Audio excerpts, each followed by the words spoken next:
ما لم يعلم فسبحان الذي لا يحصى امتنانه باللسان ولا بالقلم.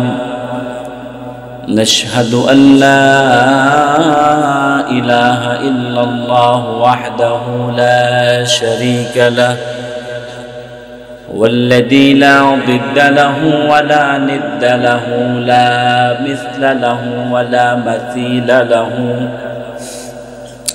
لا وزير له ولا كفيل له لا شبه له ولا شبيه له لا والد له ولا والد له وهو الواحد الفرد الصمد لم يلد ولم يولد ولم يكن له كفوا أحد.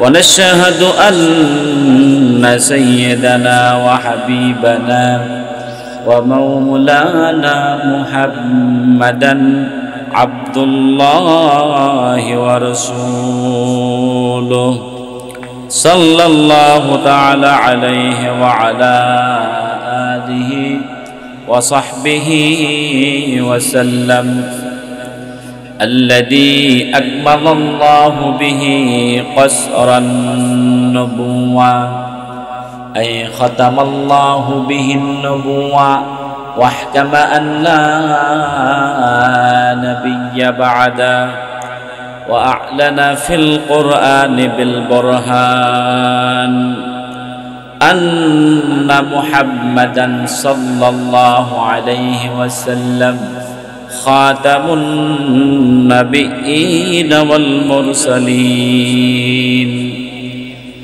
الذي أرسله بالحق بشيرا ونذيرا وداعيا إلى الله بإذنه وسراجا منيرا. فقد قال الله تعالى في كلامه المجيد والفرقان الحميد: أعوذ بالله من الشيطان الرجيم. بسم الله الرحمن الرحيم. إن الذين قالوا ربنا الله ثم استقاموا تتنزل عليهم الملائكة ألا تخافوا ولا تحزنوا وأبشروا بالجنة التي كنتم توعدون. صدق الله العظيم وصدق رسوله النبي الحبيب الكريم ونحن على ذلك لمن الشاهدين والشاكرين والحمد لله رب العالمين. إن الله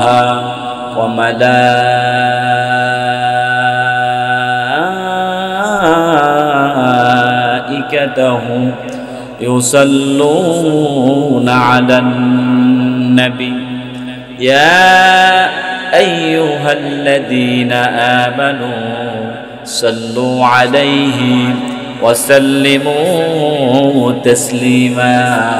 اللهم صل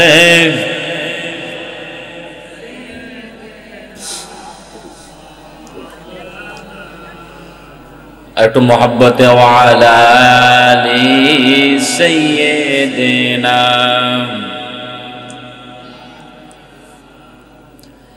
এ মনের স্বাদ মিটে না রওজা দেখে, রওজা দেখে। এ দিলের স্বাদ মিটে না রওজা দেখে, রওজা দেখে। কি করে দেখবো তোমায় হে নবীজি এ দু চোখে, কি করে দেখবো তোমায় হে নবীজি এ দু চোখে। স্বাদ মিটে না রওজা দেখে, রওজা দেখে। আল্লাহুম্মা সাল্লি سيدنا مولانا محمد وعلى آل سيدنا مولانا মুনাম্মার কাদেরে দিলাম্মার কাদেরে যেতে সোনার মদিনায় মুনাম্মার কাদেরে প্রাণাম্মার কাদেরে যেতে সোনার মদিনায় যে মদিনা ধন্য হলো যে মদিনা ধন্য হলো পেয়ে তব ঠিকানা মুনাম্মার কাদেরে দিলাম্মার কাদেরে যেতে সোনার মদিনায় আল্লাহুম্মা সাল্লি سيدنا مولانا محمد وعلى آل سيدنا رسول আমার ভালোবাসা রসুল আমার আলো আশা রসুল আমার ভালোবাসা রসুল আমার আলো আশা রসুল আমার প্রেম বিরহের মূল আলোচনা রসুল আমার কাজে কর্মে অনুপ্রেরণা বলাগাল উলা বিকামালিহি কাশাফাদ দুজা বিজামালিহি حسنت جميع خصاله صلوا عليه وآله تذكر করি সুবহানাল্লাহ একসাথে জোরে সুবহানাল্লাহ আরো জোরে সুবহানাল্লাহ আলহামদুলিল্লাহ লা ইলাহা সুবহানাল্লাহ আলহামদুলিল্লাহ লা ইলাহা তুমি বাঁচাও তুমি মারো অবিরত ক্ষমা করো তুমি বাঁচাও তুমি মারো অবিরত ক্ষমা করো ধরার যে জন তাকেই ধরো ধরার যে জন তাকেই ধরো তোমার মুঠোয় সবই আল্লাহ সুবহানাল্লাহ লা ইলাহা ইল্লাল্লাহ সুবহানাল্লাহ আলহামদুলিল্লাহ লা ইলাহা তোমার রিজিক খেয়ে পরে অবাধ্য হই কেমন করে তোমার রিজিক খেয়ে পরে অবাধ্য হই কেমন করে খুঁজে না পাই কোনো ভাষা খুঁজে না পাই কোনো ভাষা শুকর গুজার করার আল্লাহর সুবহানাল্লাহ আলহামদুলিল্লাহ লা ইলাহা ইল্লাল্লাহ সুবহানাল্লাহ লা ইলাহা ইল্লাল্লাহ মুহাম্মাদুর রাসূলুল্লাহ সাল্লাল্লাহু আলাইহি ওয়াসাল্লাম আল্লাহুম্মা আমিন আলহামদুলিল্লাহি রাব্বিল আলামিন ওয়াস সালাতু ওয়াস সালামু আলা মুহাম্মাদিন রাসূল রাব্বিল আলামিন ইয়া রাব্বি লাকাল হামদু কামা ইয়ানবাগি লিজালালি ওয়াজহিকা ওয়া আযীমি সুলতানিক আল্লাহুম্মা রাব্বানা আতিনা ফিদ দুনিয়া হাসানাহ ওয়া ফিল আখিরাতি হাসানাতাও ওয়া কিনা আযাবান নার আল্লাহ রাব্বুল আলামিন সরকার ফাউন্ডেশন বিদের উদ্যোগে হায়দ্রাবাদ এলাকাবাসীর সমর্থনে কবরবাসীর আত্মার মাগফিরাত কামনার্থে দ্বিতীয় মাহফিলের দ্বিতীয় তাফসিরুল কোরআন মাহফিলের আল্লাহ শেষ অধিবেশনে আমি অদম ওলামায়ে কেরামদেরকে নিয়ে মুরব্বী বাবাদেরকে নিয়ে যুবক ভাইদেরকে নিয়ে পর্দার আড়ালে আমার অবলা সরলা সতী সাধ্বী মা বোনদেরকে নিয়ে হাত বাড়িয়ে দিয়েছি আল্লাহ। আল্লাহ আজকের এই মাহফিলকে তুমি কবুল আর মঞ্জুর করে নাও রব্বুল আলামিন। যতটুকু সওয়াব তোমার কাছে কবুল হয়েছে লক্ষ কোটি গুণে বাড়াইয়া তোমার বন্ধু নবীজির রওজা মুবারকে পৌঁছায়া দাও আল্লাহ তাআলা। তামাম বিশ্বজাহানের মাটির নিচে যত মুমিন মুমিনাত শুয়ে আছে আল্লাহ প্রত্যেকের পাক আর ওই হাদিয়া পৌঁছায়া দাও রব্বুল আলামিন। আমাদের সামনে এই হায়দ্রাবাদ গুরুস্থানের মধ্যে সূচনা লগ্ন থেকে আজ অবধি পর্যন্ত যত মুর্দেগানে কবরে শুয়ে আছে আল্লাহ মেহেরবানি করে প্রত্যেকের কবর আযাবগুলা মাফ করে দিয়ে কবরগুলোকে জান্নাতুল ফেরদাউসের টুকরা বানায়া দাও আল্লাহ রাব্বুল আলামিন। এই হায়দ্রাবাদের যত গণ্যমান্য ব্যক্তি বর্গ আল্লাহ দুনিয়া থেকে বিদায় নিয়েছেন, হাজী ইয়াকুব সাহেব, শামসুল হক সাহেব, আল্লাহ রাব্বুল আলামিন, হাজী আলেমত সাহেব, আব্দুল ওয়াদুদ সরকার সাহেব, লতিফ মাস্টার সাহেব, আব্দুল হাই মাস্টার সাহেব সহকারে আল্লাহ যারা অন্ধকার কবরে চলে গেছে আল্লাহ প্রত্যেকের রুহে রুহে সওয়াব পৌঁছায়া দাও আল্লাহ তাআলা। বিশেষ করে আমার কলিজার টুকরা দাদা যান হাজী আব্দুল ওয়াদুদ সরকার সাহেবের কবরে হাদিয়া পৌঁছায়া দাও। যতদিন আলেমের খাতায় নাম থাকবে আমার দাদার কাছে ঋণী থাকবো আল্লাহ, দাদার কবরটা জান্নাতের বাগিচা বানায়া দাও রব্বুল আলামিন। এই মাহফিলকে তুমি কবুল আর মঞ্জুর করে নাও শুরু থেকে শেষ পর্যন্ত আল্লাহ রহমত বরকত দিয়া গায়বী ফেরেশতা দিয়া তুমি রহমত মদদ আমাদেরকে দান করে দাও আল্লাহ তাআলা। অভাবের অভাব দূর করে দাও, অশান্ত হৃদয়কে শান্ত করে দাও আল্লাহ। যারা পেরেশানির মধ্যে আছে পেরেশানি দূর করে দাও রব্বুল আলামিন। যারা অসুস্থ আছে প্রত্যেককে শিফা আজলা কামিল নসিব দান করে দাও আল্লাহ তাআলা। বিশেষ করে আল্লাহ দেশনেত্রী বেগম খালেদা জিয়াকে তুমি পরিপূর্ণ সুস্থতা নসিব দান করে দাও আল্লাহ। এই দেশ এবং জাতির কল্যাণে তোমার বান্দিকে তুমি নেক হায়াত নসিব দান করে দাও রব্বুল আলামিন। পর্দার আড়াল থেকে আমার যত অবলা সরলা মা বোনেরা হাত বাড়িয়েছে আল্লাহ, কষ্টের কথাগুলো কারোর কাছে বলতে পারে না, সহ্য করতে পারে না, হাড্ডিগুলো শুকায়া যায়, বলতে পারে না, জিহ্বায় আটকায়া যায়। অনেক মা বোনেরা আছে আল্লাহ স্বামী নেশা করে বউ পিটায়, অনেক মা বোনেরা আছে আল্লাহ পরিবারের মধ্যে নির্যাতিত নিপীড়িত আল্লাহ বুক ভরা কষ্ট চোখ ভরা পানি নিয়ে আমার যত মা বোনেরা হাত বাড়িয়েছে আল্লাহ প্রত্যেকটা মা বোনকে এক একজনকে এক একটা সোনার সংসার তুমি হাদিয়া করে দাও রব্বুল আলামিন। আমাদের সকলকে তুমি জীবনে একবার হলেও হজ্জে বাইতুল্লাহ জিয়ারত রাসূলুল্লাহ আমাদেরকে নসিব করে দাও রব্বুল আলামিন। আসন্ন সামনে মাহে রমজান গো আল্লাহ আমাদের হায়াতকে রমজান পর্যন্ত প্রলম্বিত করে দাও। সাল্লাল্লাহু তাআলা আলা খায়রি খালকিহি নবিয়িনা মুহাম্মাদিন সাল্লাল্লাহু আলাইহি ওয়া আলিহি সাল্লাম। আলহামদুলিল্লাহি রাব্বিল আলামিন ওয়া বিহাক্কি লা ইলাহা ইল্লাল্লাহু মুহাম্মাদুর রাসূলুল্লাহ সাল্লাল্লাহু আলাইহি ওয়াসাল্লাম।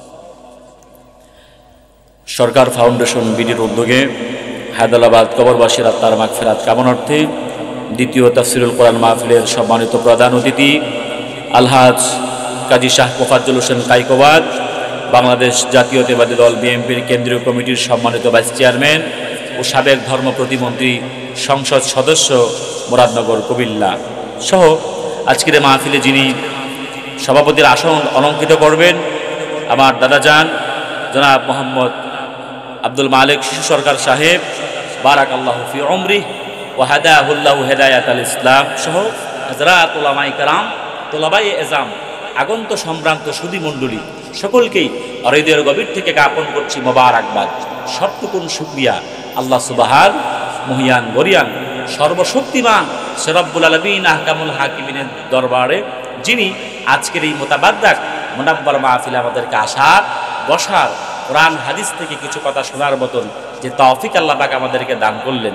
আসুন সকলে একবার অবরত চিত্তে হৃদয়ের আবেগ অনুভূতি উজাড় করে দিয়ে সে মহান রব্বুল আলামিনের দরবারে একবার কালিমাতুশ শুকর আদায় করি। সকলেই পড়ি আলহামদুলিল্লাহ, আরো জোরে বলি আলহামদুলিল্লাহ, পড়ি রব্বানা লাকাল হামদ হামদান কাসীরান তাইয়্যিবান মুবারাকান ফি।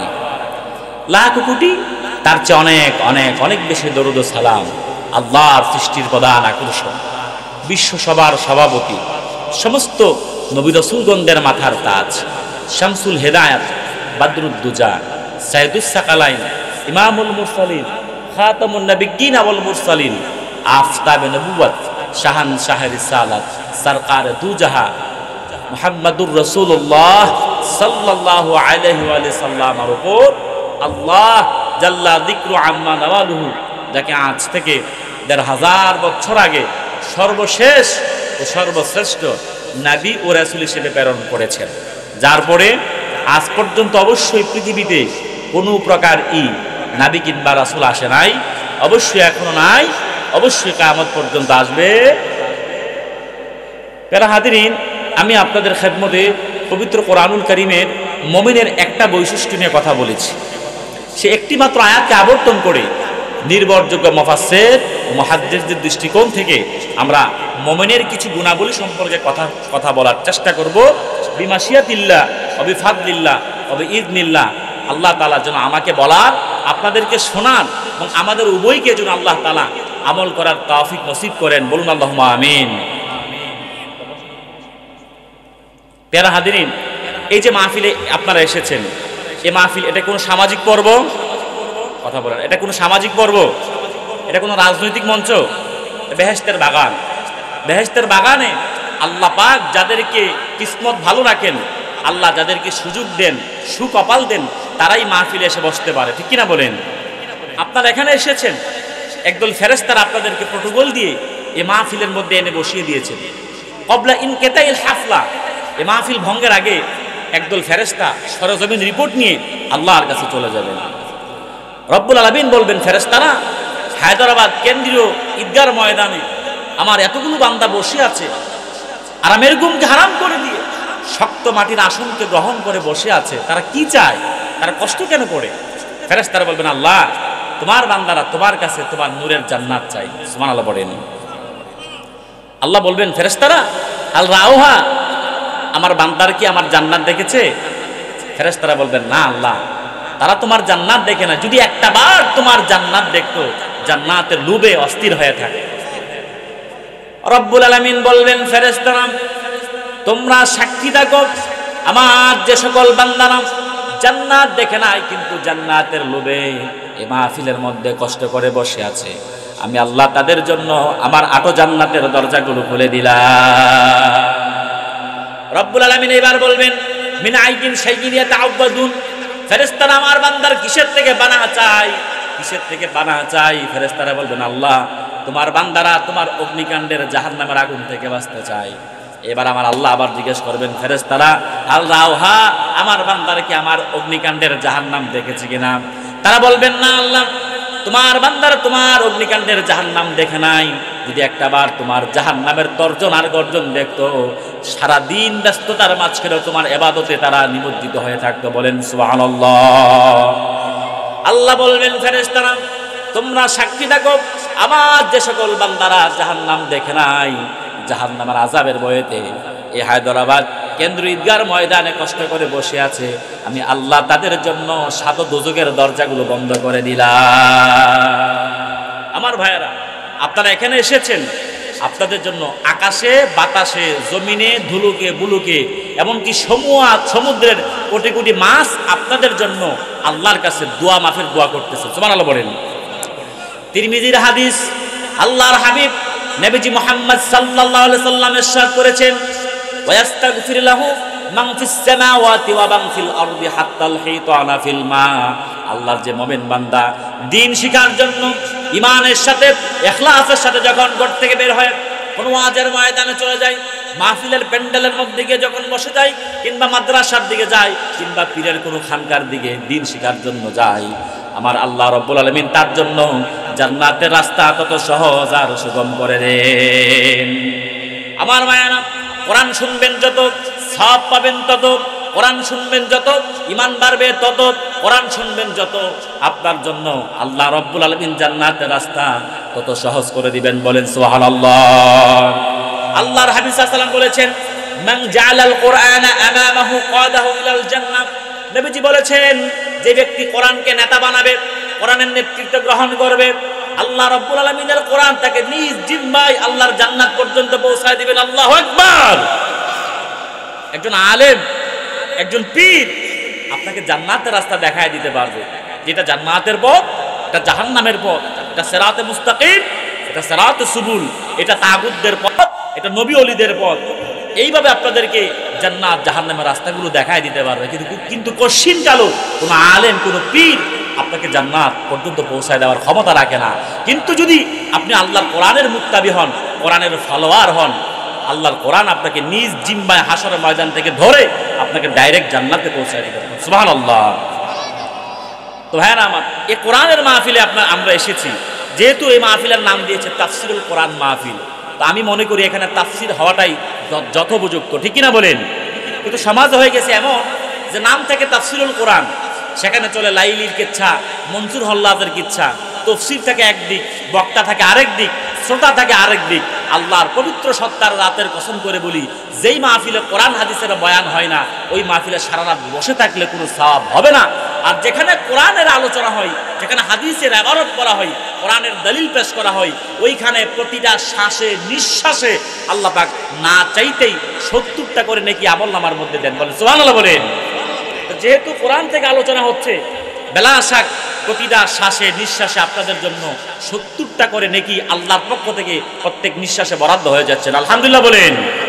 আমার ভাইয়েরা, এবার আসেন, একজন মুমিন হওয়ার জন্য প্রথম শর্ত হচ্ছে ঈমান আনার পরে কখনো সে শিরকের মধ্যে ফিরে যাবে না। শিরক সে প্রত্যাহার করবে।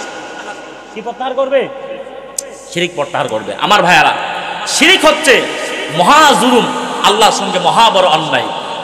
রব্বুল আলামিন বলেন, ইন্নাল্লাহা লা ইয়াগফিরু আন ইউশরাকা বিহি ওয়া ইয়াগফিরু মা দুনা যালিকা লিমান ইয়াশা। নিশ্চয় আল্লাহ রব্বুল আলামিন শিরক ছাড়া যত বড় গুনাহ করুক না কেন, গুনাহ করতে করতে যদি আকাশের মেঘমালা পর্যন্ত হয়ে যায়, আল্লাহ ওই গুনাহ মাফ করে দিবেন। জামিয়া তিরমিজি হাদিস নাম্বার 3540 নাম্বার হাদিস। আল্লাহ তাআলা নিজে বলেন হাদিসে কুদসির মধ্যে, ইয়া ইবনে আদম ইন্নাকা মা দাউতানি ওয়া রাজাউতানি আলা গফারতু লাক আলা মা কানা ফিকা ওয়ালা উবালি। ওরে বনি আদম, তুমি যদি গুনাহ করতে করতে এক সাগর পরিমাণ গুনাহ করে ফেলো, আর অতঃপর যদি আমি আল্লাহর কাছে এসে আত্মসমর্পণ করো, ওয়ালা উবালি, আমি আল্লাহ তোমার গুনাহ মাফ করে দেব, এতে আমি আল্লাহ বিন্দু পরিমাণ বিচলিত হব না। বলেন সুবহানাল্লাহ। আমি যদি আল্লাহকে বলি, আল্লাহ আমার গুনাহ তো এই এক সাগরের চাইতে বেশি, আপনি কি আমার সেই গুনাহ মাফ করবেন কিনা? রব্বুল আলামিন বলেন, ইয়া ইবনে আদম লাউ বালাগাত দুনুবুকা আনানাস সামা সুম্মা ইস্তাগফারতানি লাগাফারতু লাক ওয়ালা উবালি। ওরে বনি আদম, তুমি যদি গুনাহ করতে করতে আকাশের মেঘমালা পর্যন্ত গুনাহ করে ফেলো, আর ওই গুনাহ নিয়ে যদি আমি আল্লাহর কাছে এসে একবার আত্মসমর্পণ করো, আমি আল্লাহ এক আকাশের মেঘমালা পরিমাণ গুনাহও তোমার মাফ করে দেব। বলেন সুবহানাল্লাহ। অনেক মানুষ আছে সমাজের মধ্যে, আমরা সুদ খাই, ঘুষ খাই, মদ খাই, জেনা করি, আমরা মনে করি আল্লাহ পাক মনে হয় আমার জীবনের কোনো গুনাহ মাফ করবেন না। না, আল্লাহ বলেন, লা তাকনাতু মির রাহমাতিল্লাহ। যত বড় গুনাহ করো না কেন বান্দা, আল্লাহর রহমত থেকে কখনো নিরাশ হও না। তোমার গুনার চাইতে আমি আল্লাহ রব্বুল আলামিনের দয়া 1000 কোটি গুণ বড়। বলেন সুবহানাল্লাহ। এরপর আল্লাহ রব্বুল আলামিন বলছেন, আমি যদি বলি আল্লাহ আমার বয়স 60 বছর 70 বছর একটা সেজদাও দেই নাই, আপনি কি আমার সেই গুনাহ মাফ করবেন কিনা? রব্বুল আলামিন বলেন, রে বান্দারা টেনশন করো না, যদি 60 বছরও একটা সেজদা না দাও, আর আমলনামার মধ্যে যদি একটা শিরকের গুনাহ না থাকে, আমি আল্লাহ রব্বুল আলামিন চাইলে সেই গুনাহ মাফ করে দেব। বলেন সুবহানাল্লাহ। আমলনামার মধ্যে শিরকের গুনাহ থাকলে আপনার সব আমল বরবাদ হয়ে যাবে। আমার ভাইয়ারা, আল্লাহর হাবিব সাল্লাল্লাহু আলাইহি ওয়াসাল্লাম বলেছেন, কোন ব্যক্তি যখন ঈমান গ্রহণ করার পরে ঈমান থেকে কুফরের মধ্যে ফিরে আসাটাকে এমন অপছন্দ মনে করবে, কোন মানুষকে যখন আগুনের মধ্যে নিক্ষেপ করা হলে ওই মানুষটা আগুনে নিক্ষেপ হওয়াটাকে যতটা অপছন্দ মনে করবে, যতটা ঘৃণিত মনে করবে, ঠিক তদ্রূপভাবে ঈমান আনার পরে কুফরের মধ্যে ফিরে যাওয়াটাকে মানুষ তার চাইতে যখন বেশি ঘৃণা করবে, আল্লাহ রাব্বুল আলামিন তাকে হালাওয়াতাল ঈমান, ঈমানের স্বাদ দৌলত তারা দান করবেন। বলেন সুবহানাল্লাহ। ভাইরা আমার, বন্ধুরা আমার, সাহাবায়ে কেরামরা ঈমান আনার পরে শিরকের দিকে ধাবিত করার জন্য যত নির্যাতন করা হয়েছে, নিপীড়ন করা হয়েছে, সাহাবায়ে কেরাম এক চুল পরিমাণ ঈমান থেকে পিছপা হয় না। বলেন আল্লাহু আকবার। একটা দৃষ্টান্ত আপনাদেরকে দিচ্ছি। হযরত বেলাল হাবশী রাদিয়াল্লাহু তাআলা আনহু ঈমান গ্রহণ করেছে, ওনার মনিব ছিল উমাইয়া বিন খালফ, আবু জাহেলের সেকেন্ড ইন কমান্ড। অর্থাৎ আবু জাহেল না থাকলে যে কাজ চালায় তার নাম ছিল উমাইয়া বিন খালফ। এই উমাইয়া বিন খালফ ছিল হযরত বেলালের মুনিব। হযরত বেলালের ব্যাপারে হযরত ওমর বলেছেন, আবু বকর সাইয়্যিদুনা ওয়া আ'তাকাদা সাইয়্যিদানা, আমাদের একজন নেতা হচ্ছে আবু বকর, তিনি আজাদ করেছেন আরেকজন নেতা, তার নাম হযরত বেলাল। বলেন সুবহানাল্লাহ। সে বেলাল রাদিয়াল্লাহু তাআলা ঈমান গ্রহণ করার কারণে পৃথিবীর ইতিহাসের নির্মম নির্যাতন বেলালের উপর চাপাইয়া দেওয়া হয়েছে। আরবে একটা গাছ আছে বাবলা গাছ, আমাদের দেশের বেল কাটার মতন। ওই বাবলা গাছের কাটা দিয়া টুপি বানায়া হযরত বেলালের মাথার উপর পরায় দিয়া ভারী বোঝাগুলো মাথার উপর চাপাইয়া দিত। এই বাবলা গাছের কাটাগুলো যখন ওনার মাথা বিদে যখন ভিতরে ঢুকতো, ফিনকি দিয়ে রক্ত বের হতো। হযরত বেলাল আহাদ আহাদ আল্লাহ এক, আল্লাহর ওয়াহদানিয়তের সাক্ষী দেওয়ার কারণে হযরত বেলালের জিহ্বাটাকে টেনে নিয়ে জিহ্বার মধ্যে পেরেক মেরে দিয়েছে। তারপর হযরত বেলাল ঈমান থেকে এক চুল পরিমাণ পিছপা হয় না। আল্লাহু আকবার বলেন। এজন্য ভাইয়ারা আমার, যত নির্যাতন হোক নিপীড়ন হোক না কেন, মুমিন কখনো ঈমান থেকে এক চুল পরিমাণ পিছপা হতে পারে না। কিন্তু আমরা দেখতে পাই আমাদের ঈমানগুলো নির্বাচন আসলে 500 টাকায় বিক্রি হয়ে যায়, ঠিক কিনা বলেন? 500 টাকার জন্য, যার জন্য আমরা ঈমান বিক্রি করে দেই। আর সাহাবায়ে কেরামদেরকে নির্যাতন করা সত্ত্বেও মৃত্যুর সন্নিকটে দাঁড়িয়ে তারা ঈমান থেকে এক চুল পরিমাণ পিছপা হয় না। আল্লাহু আকবার বলেন। ভাইয়ারা আমার, বন্ধুরা আমার, মুমিনের 1 নাম্বার গুণ হচ্ছে মুমিন কখনো শিরক করতে পারে না, মুমিন কখনো কুফর করতে পারে না। আমার ভাইয়ারা, আজকে যারা না বুঝে আমরা শিরক করি, অনেক মানুষ আছে না জেনে শিরক করে ফেলছি, তার জন্য এটার জন্য যদি আল্লাহর কাছে তাওবা করেন, আল্লাহ আপনাকে মাফ করবে। আমার ভাইয়ারা, একটা দৃষ্টান্ত আপনাদেরকে দিচ্ছি। রাসূল করিম সাল্লাল্লাহু আলাইহি ওয়াসাল্লাম মক্কা থেকে আল্লাহর হাবিব সাল্লাল্লাহু আলাইহি ওয়াসাল্লাম ইসলামের প্রাথমিক যুগে দোয়া করেছেন যে আল্লাহ ওমর অথবা আবু জাহেল দুইজনের একজনের জন্য তুমি হেদায়েত নসিব করো। সুবহানাল্লাহ বলবেন না? ভাইরা আমার, বন্ধুরা আমার, নবীজি দোয়া করলেন, আল্লাহ ওমর কিংবা আবু জাহেল দুইজনের একজনের জন্য তুমি হেদায়েত নসিব করো। আল্লাহ রাব্বুল আলামিন হেদায়েত নসিব করলেন হযরত ওমরের জন্য। এবার আমার প্রশ্ন আপনারা বলেন, আল্লাহ তো আবু জাহেলের জন্য হেদায়েত নসিব করলেও পারত, ঠিক না হুজুর? বলেন, আল্লাহ তো আবু জাহেলের জন্য হেদায়েত নসিব করলে পারতেন, কিন্তু আল্লাহ ওমরের জন্য কেন করলেন? মুফাসসির কেরামগণ, মুহাদ্দিস কেরামগণ ব্যাখ্যা দিচ্ছেন যে হযরত ওমর ইসলামের বিরোধিতা করত না জেনে, আর আবু জাহেল ইসলামের বিরোধিতা করত জেনে শুনে বুঝে। এজন্য আল্লাহ আবু জাহেলের কপালে হেদায়েত রাখে নাই, আল্লাহ ওমরের জন্য হেদায়েত নসিব করেছেন। বলেন সুবহানাল্লাহ। অতএব আপনারাও যারা না বুঝে মাজারে সাজদা করেন, মাজারে মান্নত করেন, পীরের পায়ে সাজদা করেন, আপনাদেরকে সেই অভ্যাসগুলো পরিহার করতে হবে। আল্লাহর কাছে তাওবা নাসুহার মাধ্যমে ঈমানের দৌলত আপনাদেরকে গ্রহণ করতে হবে। আল্লাহু আকবার বলেন। আমার ভাইয়ারা, যদি আপনি পীরের পায়ে সাজদা করেন, মাজারে সাজদা করেন, তাহলে আপনার শিরক আর আবু জাহেলের শিরকের মধ্যে খুব বেশি একটা পার্থক্য নাই। আবু জাহেল আল্লাহকে বিশ্বাস করত, উলামায়ে কেরাম সাক্ষী, কোরআন সাক্ষী। আবু জাহেল আল্লাহকে বিশ্বাস করত। কেমন বিশ্বাস করত? কোরআন সাক্ষী, বুখারী সাক্ষী। আবু জাহেল যেই দিন বদরের যুদ্ধে যাবে, সেই দিন 360টা মূর্তির সে পূজা করত। কিন্তু আবু জাহেল যেই দিন বদরের যুদ্ধে যাবে, ডাইরেক্ট খানার কাবার গিলাফ ধরে আল্লাহকে ডাক দিয়েছে। আল্লাহু আকবার বলেন। বদরের যুদ্ধের দিন আবু জাহেল কাবার গিলাফ ধরে আল্লাহকে ডাক দিয়েছে। আল্লাহকে ডাক দিয়ে কি বলেছে? আল্লাহ কোরআনে উল্লেখ করেছেন। সে আল্লাহকে ডাক দিয়ে বলেছে, আল্লাহুম্মা ইন কানা হাযা হুয়াল হাক্কা মিন ইনদিক ফাআমতির আলাইনা হিজারাতাম মিনাস সামাই আও ইতিনা বিআযাবিন আলিম। আল্লাহ, মুহাম্মদ সাল্লাল্লাহু আলাইহি ওয়াসাল্লামের বিরুদ্ধে বদরে যাচ্ছি যুদ্ধ করার জন্য, যদি তুমি হয় দেখো তোমার রাসূল হক, আমরা বেহক যাচ্ছি, তুমি আল্লাহ আকাশ থেকে আমাদের জন্য পাথরের বৃষ্টি বর্ষণ করে দাও, কিংবা তার চেয়ে কঠিন কোনো শাস্তির ব্যবস্থা করে দাও। আল্লাহ সিদ্ধান্ত আগেই নিয়ে রেখেছেন যে বদরে আল্লাহ রাসূলুল্লাহকে বিজয় দান করবেন, কিন্তু আবু জাহেলের দোয়াটা হয়ে গেল রাসূলুল্লাহর পক্ষে। বলেন সুবহানাল্লাহ। আবু জাহেলও আল্লাহকে বিশ্বাস করত, তার অপরাধ ছিল সে আল্লাহর সঙ্গে শিরক করত। অতএব আপনি যদি মুমিন হিসেবে দাবি করে মাজারে সিজদা করেন, পীরের পায়ে সিজদা করেন, পীরের খাটে সিজদা করেন, আল্লাহর পবিত্র সত্তার জাতের কসম করে বলি, আপনার শিরক আর আবু জাহেলের শিরকের মধ্যে খুব বেশি একটা পার্থক্য নাই। এজন্য মুমিন হওয়ার জন্য 1 নাম্বার শর্ত, আপনাকে শিরক পরিত্যাগ করতে হবে। আল্লাহ আমাদেরকে বোঝার তৌফিক দেখ, বলেন আমিন।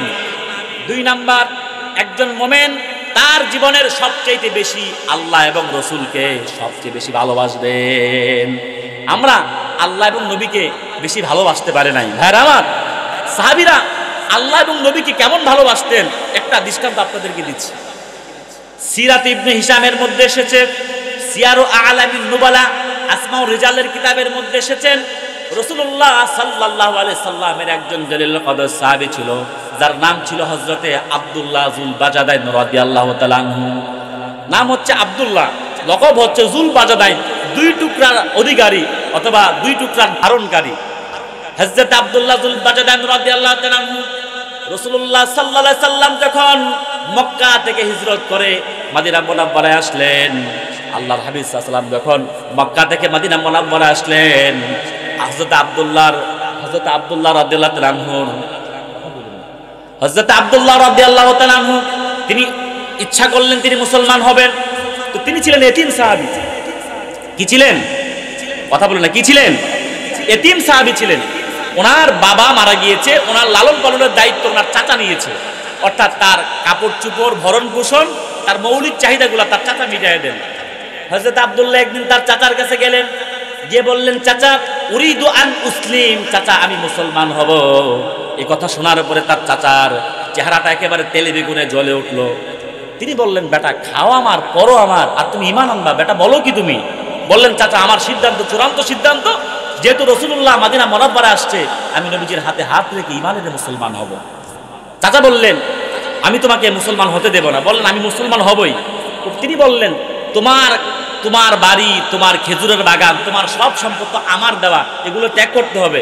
তিনি বললেন, চাচা সব ত্যাগ করে দিলাম। কাফেরের মন এত শক্ত, আল্লামা সোহরাওয়ার্দী বলেন, দৌরাঙ্গি ছড় দো এক রং হো যা, সারাপা মম বানিয়া সাং হো যা। দুই রং ছাড়ো, এক রং ধরো, হয় তুমি মোমের মতন বলে মোমেন হয়ে যাও, নতুবা পাথরের মতন শক্ত হয়ে কাফের হয়ে যাও। কতক্ষণ ইসলাম মানবা, কতক্ষণ ইসলাম মানবা না, কতক্ষণ ইসলাম মজা লাগবে, কতক্ষণ গান বাদ্য নর্তকী মদ ভাল লাগবে, এটা কখনো মুসলমানের চরিত্র হতে পারে না। ঠিক কিনা বলেন? ভাইয়ারা আমার, বন্ধুরা আমার, কাফেরের মন অনেক শক্ত। তিনি বললেন, তোমার গায়ের যে পরনের কাপড়গুলো, এগুলো তো আমার দেওয়া, এই পরনের কাপড়গুলো আমারে খুলে দাও। চিন্তা করছেন যে তোমার পরনের কাপড়গুলো আমার টাকার কিনা, মুসলমান হবা বেটা, পরনের কাপড় খুলে দাও। হযরত আব্দুল্লাহ এক চুল পরিমাণ দেরি করলেন না, মুহূর্তের মধ্যে গোটা দেহের কাপড়গুলো খুলে চাচার মুখে ডিল মেরে বললেন, যাও তোমার কাপড় নিয়ে চলে যাও। একটা দৌড় দিয়েছেন বাড়ির দিকে। বাড়িতে চলে গেলেন। বাড়িতে চলে যাওয়ার পরে তিনি তার মাকে ডাক দিয়ে বললেন, মা আমি মুসলমান হব, এই জন্য আমার চাচা আমার থেকে সব সম্পদ ছিনায় নিয়েছে, মারে আমার উলঙ্গ করে ঘর থেকে বের করে দিয়েছে। মা, ঘরের মধ্যে যদি পুরান কোনো কাপড় থাকে আমার একটু ভিক্ষা দাও। এই উলঙ্গ শরীর নিয়ে সরকারে মদিনার সামনে কেমনে এই চেহারা নিয়ে দাঁড়াবো? আল্লাহু আকবার বলেন। সাহাবীকে রাসূলুল্লাহ সাল্লাল্লাহু আলাইহি সাল্লাম, আমার ভাইয়ারা, তিনি তার মার কাছে চলে গেলেন। ঘরের মধ্যে ছিল একটা পুরান কম্বল, আরবিতে পুরান কাপড়কে বলা হয় বাজার। এই একটা কম্বলকে দুই টুকরা করে অর্ধেকটা দিয়ে বুক ডাকলেন, অর্ধেকটা দিয়ে তিনি তার লজ্জাস্থান ডাকলেন। এজন্য এটাকে বলা হয় জুল বাজার, দুই টুকরা কাপড়। এই একটা কম্বলকে সম্বল করে দুই টুকরা করে নিজের লজ্জাস্থান শরীরটাকে ডাকলেন। দৌড়ে চলে গেলেন মসজিদে নববী শরীফের মধ্যে। ইয়া আল্লাহর হাবিবকে বললেন, ইয়া রাসূলুল্লাহ, ইয়া হাবিবাল্লাহ, উরিদু আন মুসলিম, হুজুর আমি মুসলমান হব, আপনি আমারে কালমা পড়ায়া দেন। নবীজি তাকে কালমা পড়ায়া মুসলমান বানায়া সাহাবীর দীক্ষা দিয়ে দিলেন। এইবার সাহাবী বলেন, ইয়া রাসূলুল্লাহ, ইয়া হাবিবাল্লাহ, ইয়া রাসূলুল্লাহ, ইয়া হাবিবাল্লাহ, আপনি আমারে আপনার সাথে জিহাদের ময়দানে নিয়ে যান। রাসূলুল্লাহ সাল্লাল্লাহু আলাইহি ওয়াসাল্লাম বললেন, আগে তোমার নাম চেঞ্জ করতে হবে। তোমার নাম কি? আব্দুস শামস, সূর্যের গোলাম। নবীজি বললেন, না, তোমার নাম আব্দুস শামস, সূর্যের গোলাম থাকতে পারে না, তোমার নাম হবে আব্দুল্লাহ, আল্লাহর বান্দা। সুবহানাল্লাহ বলেন। নবীজি তার নাম দিয়ে দিলেন আব্দুল্লাহ, আল্লাহর বান্দা। তার লকব দেওয়া হলো জুল বাজাদাইন। তিনি ঈমান আনার পরে বদরে গেলেন, উহুদে গেলেন, খন্দকে গেলেন, হুনাইনে গেলেন, সর্বশেষ তাবুকের যুদ্ধের ময়দানে গেলেন। গিয়ে আল্লাহর হাবিবকে বললেন, ইয়া রাসূলুল্লাহ, ইয়া হাবিবাল্লাহ, ঈমান এনেছি। ঈমান আনার পরে আল্লাহ এবং তার নবীকে নিজের জীবনের সবচেয়ে বেশি ভালোবেসেছি। নবীরে, শহীদের আশায় বদরে গেলাম, উহুদে গেলাম, কোথাও তো শহীদ হলাম না। নবীরে, আপনি আমার জন্য দোয়া করেন, আল্লাহ পাক রব্বুল আলামিন যেন এই তাবুকের ময়দানে আমার কপালে শাহাদাত নসিব করেন। বলেন সুবহানাল্লাহ। নবীজি দোয়া করলেন, আল্লাহুম্মা উহাররিমু আলা দাবাইল কুফফার, ও আল্লাহ, আমি আমার আব্দুল্লাহর জন্য একটা তাকবীর দিন, নারে তাকবীর, নারে রিসালাত। সভাপতি সাহেবের আগমন, শুভেচ্ছার স্বাগতম। মাহফিল কমিটির পক্ষ থেকে জনাব আব্দুল মালিক শিশু সরকার সাহেবের আগমন। আমার ভাইয়ারা, আমি দাদা হারিয়েছি, আমাদের বংশের মুরব্বী আমার দাদা আব্দুল মালিক শিশু সরকার। দোয়া চাই আল্লাহ পাক যেন ওনাকে ইমানের উপর মৃত্যু পর্যন্ত কবুল করেন, বলেন আমিন। আল্লাহ দাদা তাদের নেক হায়াত দান করে, বলেন আমিন। ভাইয়ারা, আমার যে কথা বলছিলাম, হযরত আব্দুল্লাহ যুল বাজাদান রাদিয়াল্লাহু তাআলা আনহু উনি দোয়া চাইলেন যে নবীজি আপনি আমার জন্য দোয়া করেন, আল্লাহ যেন আমার শহীদের মৃত্যু নসিব করেন। নবীজি দোয়া করলেন, আল্লাহ আমি ঘোষণা দিলাম এই তাবুকের ময়দানে আব্দুল্লাহ রক্ত কাফেরদের জন্য হারাম। আল্লাহু আকবার বলেন। সাহাবী নবীজির চেহারার দিকে হতভম্ব হয়ে তাকিয়ে রইলেন। দোয়া চাইলাম কি আর নবীজি দোয়া করলেন কি? আল্লাহর হাবিব তাকে বলে দিলেন, রে সাহাবী, চিন্তা করো না, রাতের বেলা যদি তুফান হয়, তুফানের পরে যদি বৃষ্টি হয়, ওই বৃষ্টিতে ভিজে যদি তোমার জ্বর আসে, ওই জ্বরে যদি তুমি মারা যাও, অথবা উটের বাহন থেকে ঘোড়া থেকে যদি রাতের বেলা পরেও তোমার মৃত্যু হয়, আল্লাহ রাব্বুল আলামিন তোমার পূর্ণ শহীদের মর্যাদা তোমাকে নসিব করে দিবেন। বলেন সুবহানাল্লাহ। ঠিক রাতের বেলায় তাবুক ময়দানে প্রচন্ড পরিমাণ তুফান হলো। প্রচন্ড পরিমাণ তুফান হওয়ার পরে রাতের বেলা বৃষ্টি আসছে। ওই বৃষ্টিতে আব্দুল্লাহ যুল বাজাদাইন রাদিয়াল্লাহু তাআলা ভিজলেন। ভিজার পরে রাতের বেলা ওনার জ্বর আসছে। জ্বর আসার পরে উনি রাতের বেলা ইন্তেকাল করলেন। আল্লাহু আকবার বলেন। ভাইরা আমার, বন্ধুরা আমার, হযরতে আব্দুল্লাহ ইবনে মাসউদ রাদিয়াল্লাহু তাআলা বলেন, আমরা দেখলাম ও তাবুকের ময়দানে দূর থেকে নূরের চমক দেয়।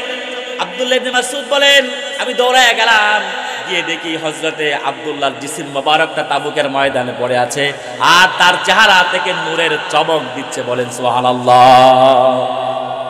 ভাইরা আমার, বন্ধুরা আমার, হযরতে বেলাল এবং আলী দুইজন মিলে কবর খনন করলেন। স্বয়ং রাসূলুল্লাহ নিজে কবরে নামছেন। সুবহানাল্লাহ বলেন। আল্লাহর নবী যার কবরে নেমে যার কোলে রিসিভ করেন, তার কপালটা কি ভালো না খারাপ? তারপরে ভাইরা আমার, আল্লাহর হাবিব সাল্লাল্লাহু আলাইহি ওয়াসাল্লাম তাকে যখন দাফন করলেন, কবরে শোয়াই দিলেন। শোয়ানোর পরে নবীজি একটা দোয়া করলেন। আমার সমাজে দেখবেন অনেক আলেমরা জানাজার পরে দোয়া নিয়ে ঠেলাঠেলি করে, একদল বলে আছে আরেক দল বলে নাই। স্বয়ং নবীজি নিজে দোয়া করেছেন জানাজার পরে দাফনের আগে। নবীজি কি দোয়া করেছেন? ডকুমেন্টস নেন। নবীজি দোয়া করলেন, আল্লাহুম্মা ইন্নী আমসাইতুহু রাদিয়ান ফারদান। আল্লাহ, গত রাত পর্যন্ত আমি রাসূলুল্লাহ আব্দুল্লাহর প্রতি রাজি ছিলাম, আল্লাহ এই মুহূর্ত থেকে তুমি আমার আব্দুল্লাহর প্রতি রাজি হয়ে যাও। সুবহানাল্লাহ বলেন। তো ভাইরা আমার, বলছিলাম ঈমান গ্রহণ করার পরে কোনো মানুষ যদি আল্লাহ এবং নবীকে নিজের জীবনের চাইতে সবচেয়ে বেশি ভালোবাসে, তার কপালটা সুকিসমত হয়ে যায়। আর কোনো মানুষ যদি নিজেকে নিজের জীবনের চাইতে আল্লাহ এবং নবীকে যতক্ষণ পর্যন্ত ভালো না বাসবে, ততক্ষণ পর্যন্ত সে কোনোদিনও কোনো সংজ্ঞায় মুমিন হতে পারে। আমরা সমাজের মধ্যে মানুষকে হিংসা করি। একজন একটু উপরে উঠে গেলে তাকে দাবানোর প্রচন্ড চেষ্টা করি, তার পিছনে না পারলে তাকে জাদু টোনা ব্ল্যাক ম্যাজিক করে বান দিয়ে তাকে পিছু হটাবার চেষ্টা করি। মনে রাখবেন, যাকে আল্লাহ সফলতা দেয়, দুনিয়ার কেউ তার পা ধরে নিচে দাবায় রাখতে পারবে না। ঠিক কিনা বলেন? আমাদের কনসেপ্ট হওয়া উচিত আল হুব্বু ফিল্লাহ ওয়াল বুগযু ফিল্লাহ। আমরা ভালোবাসবো আল্লাহর জন্য, আর কোনো মানুষকে ঘৃণা করলে সেটা করবো আল্লাহর জন্য। ঠিক কিনা বলেন আমার ভাইয়ারা? এরপর আসেন, একজন মুমিনের তৃতীয় গুণাবলী হবে, মুমিন হিসাবে মুমিনের তৃতীয় গুণাবলী হবে বেশি বেশি তওবা করা। কি করা? জোরে বলেন। আচ্ছা, আমাদের গুনাহ কি কম না বেশি? আমার ভাইয়ারা, নবীজির হাদিস নেন। নবীজি বলেছেন, তিরমিজির হাদিস, মুসলিমেও আসছে, আল্লাহর হাবিব বলেছেন, কুল্লু বানি আদম খাত্তা ওয়া খায়রুল খাত্তাইনাত তাওয়াবুন। নবীজি বলেছেন, প্রত্যেক বনি আদম বলতে গুনাহগার, কিন্তু তাদের মধ্যে সর্বশ্রেষ্ঠ হচ্ছে তারা যারা গুনাহের পরে সঙ্গে সঙ্গে আল্লাহর কাছে তওবা করেন। বলেন সুবহানাল্লাহ। গুনাহের পরে যদি গুনাহ হয়ে যায়, দুইটা কাজ করবেন। কয়টা কাজ? মেসেজ নিয়ে যান। এই যে মাহফিলে আসছেন, মেসেজ নিয়ে যান। আপনার দ্বারা গুনাহ হলে দুইটা কাজ করবেন। এক নাম্বার, গুনাহের পরে সঙ্গে সঙ্গে আল্লাহর কাছে মাফ চাইবেন। দুই নাম্বার, গুনাহের পরে একটা নেক আমল আল্লাহর কাছে পাঠিয়ে দিবেন। নবীজি বলেন, আবু দাউদের হাদিস, ও আতবিউস সাইয়্যাতিল হাসানা। উম্মত, তোমার দ্বারা যখন গুনাহ হয়, গুনার পরে একটা নেক আমল আল্লাহর কাছে পাঠিয়ে দাও। তোমার গুনাহটা নিচে চলে যাবে, নেক আমলটা আল্লাহর কাছে উপরে চলে যাবে। সুবহানাল্লাহ বলবেন না? আমার ভাইয়ারা, বেশি বেশি তাওবা করতে হবে। যত বেশি তাওবা করবেন, আল্লাহ তাওবার দ্বারা গুনাহ মাফ করবেন, রিজিকে বরকত দিবেন, গায়েব থেকে সাহায্য করবেন, মুস্তাজাবুদ দাওয়াত বানায় দিবেন। সুবহানাল্লাহ বলেন। চিন্তা করছেন এক ইস্তেগফারের কত ফজিলত। 1 নাম্বার আল্লাহ গুনাহ মাফ করবেন, 2 আল্লাহ সুবহানাহু ওয়া তাআলা আপনাকে মুস্তাজাব দাওয়াত বানায় দিবেন, আপনি দোয়া করলে আল্লাহ কবুল করবেন, 3 নাম্বার আল্লাহ আপনাকে রিজিক দিয়ে সাহায্য করবেন, 4 নাম্বার আল্লাহ আপনার সমস্ত বিপদ আর সমস্ত মুসিবত পেরেশানি আল্লাহ দূর করে দিবেন। বলে সুবহানাল্লাহ। আপনার সন্তান কথা শুনছে না, আপনার স্বামী নেশা করে আপনাকে পিটায়, আপনার খরপুষ দেওয়ার ব্যবস্থা নাই, আপনি বিপদে পড়ে আছেন, ঋণগ্রস্ত, টাকা নাই, পয়সা নাই, আপনার মাথা ধরতেছে না, এত মুসিবতের ডিপ্রেশনে আছেন, বেশি বেশি তাওবা করেন। তাওবা করলে আল্লাহ সুবহানাহু ওয়া তাআলা আপনার মুসিবতকে দূর করে দিবেন, আল্লাহ আপনাকে গায়েব থেকে সাহায্য করবেন। বলেন সুবহানাল্লাহ। তাওবা কেমন করে করবেন? তাওবা কেমন করে করবেন? রাসূল কারীম সাল্লাল্লাহু আলাইহি ওয়াসাল্লামের আলহামদুলিল্লাহ বলেন, নারে তাকবীর, নারে তাকবীর। যে ওলামায়ে কেরামরা আসছে আলহামদুলিল্লাহ, এই ওলামায়ে কেরামরা হচ্ছে সমাজের সৌন্দর্য, ঠিক কিনা বলেন? আপনারা ওলামায়ে কেরামদেরকে সম্মান করবেন। এই যে আলেমদের দেখে আমার কলিজা ঠান্ডা হয়ে গেছে, আমার কথা বলতে আরো আলহামদুলিল্লাহ কমফোর্ট লাগতেছে।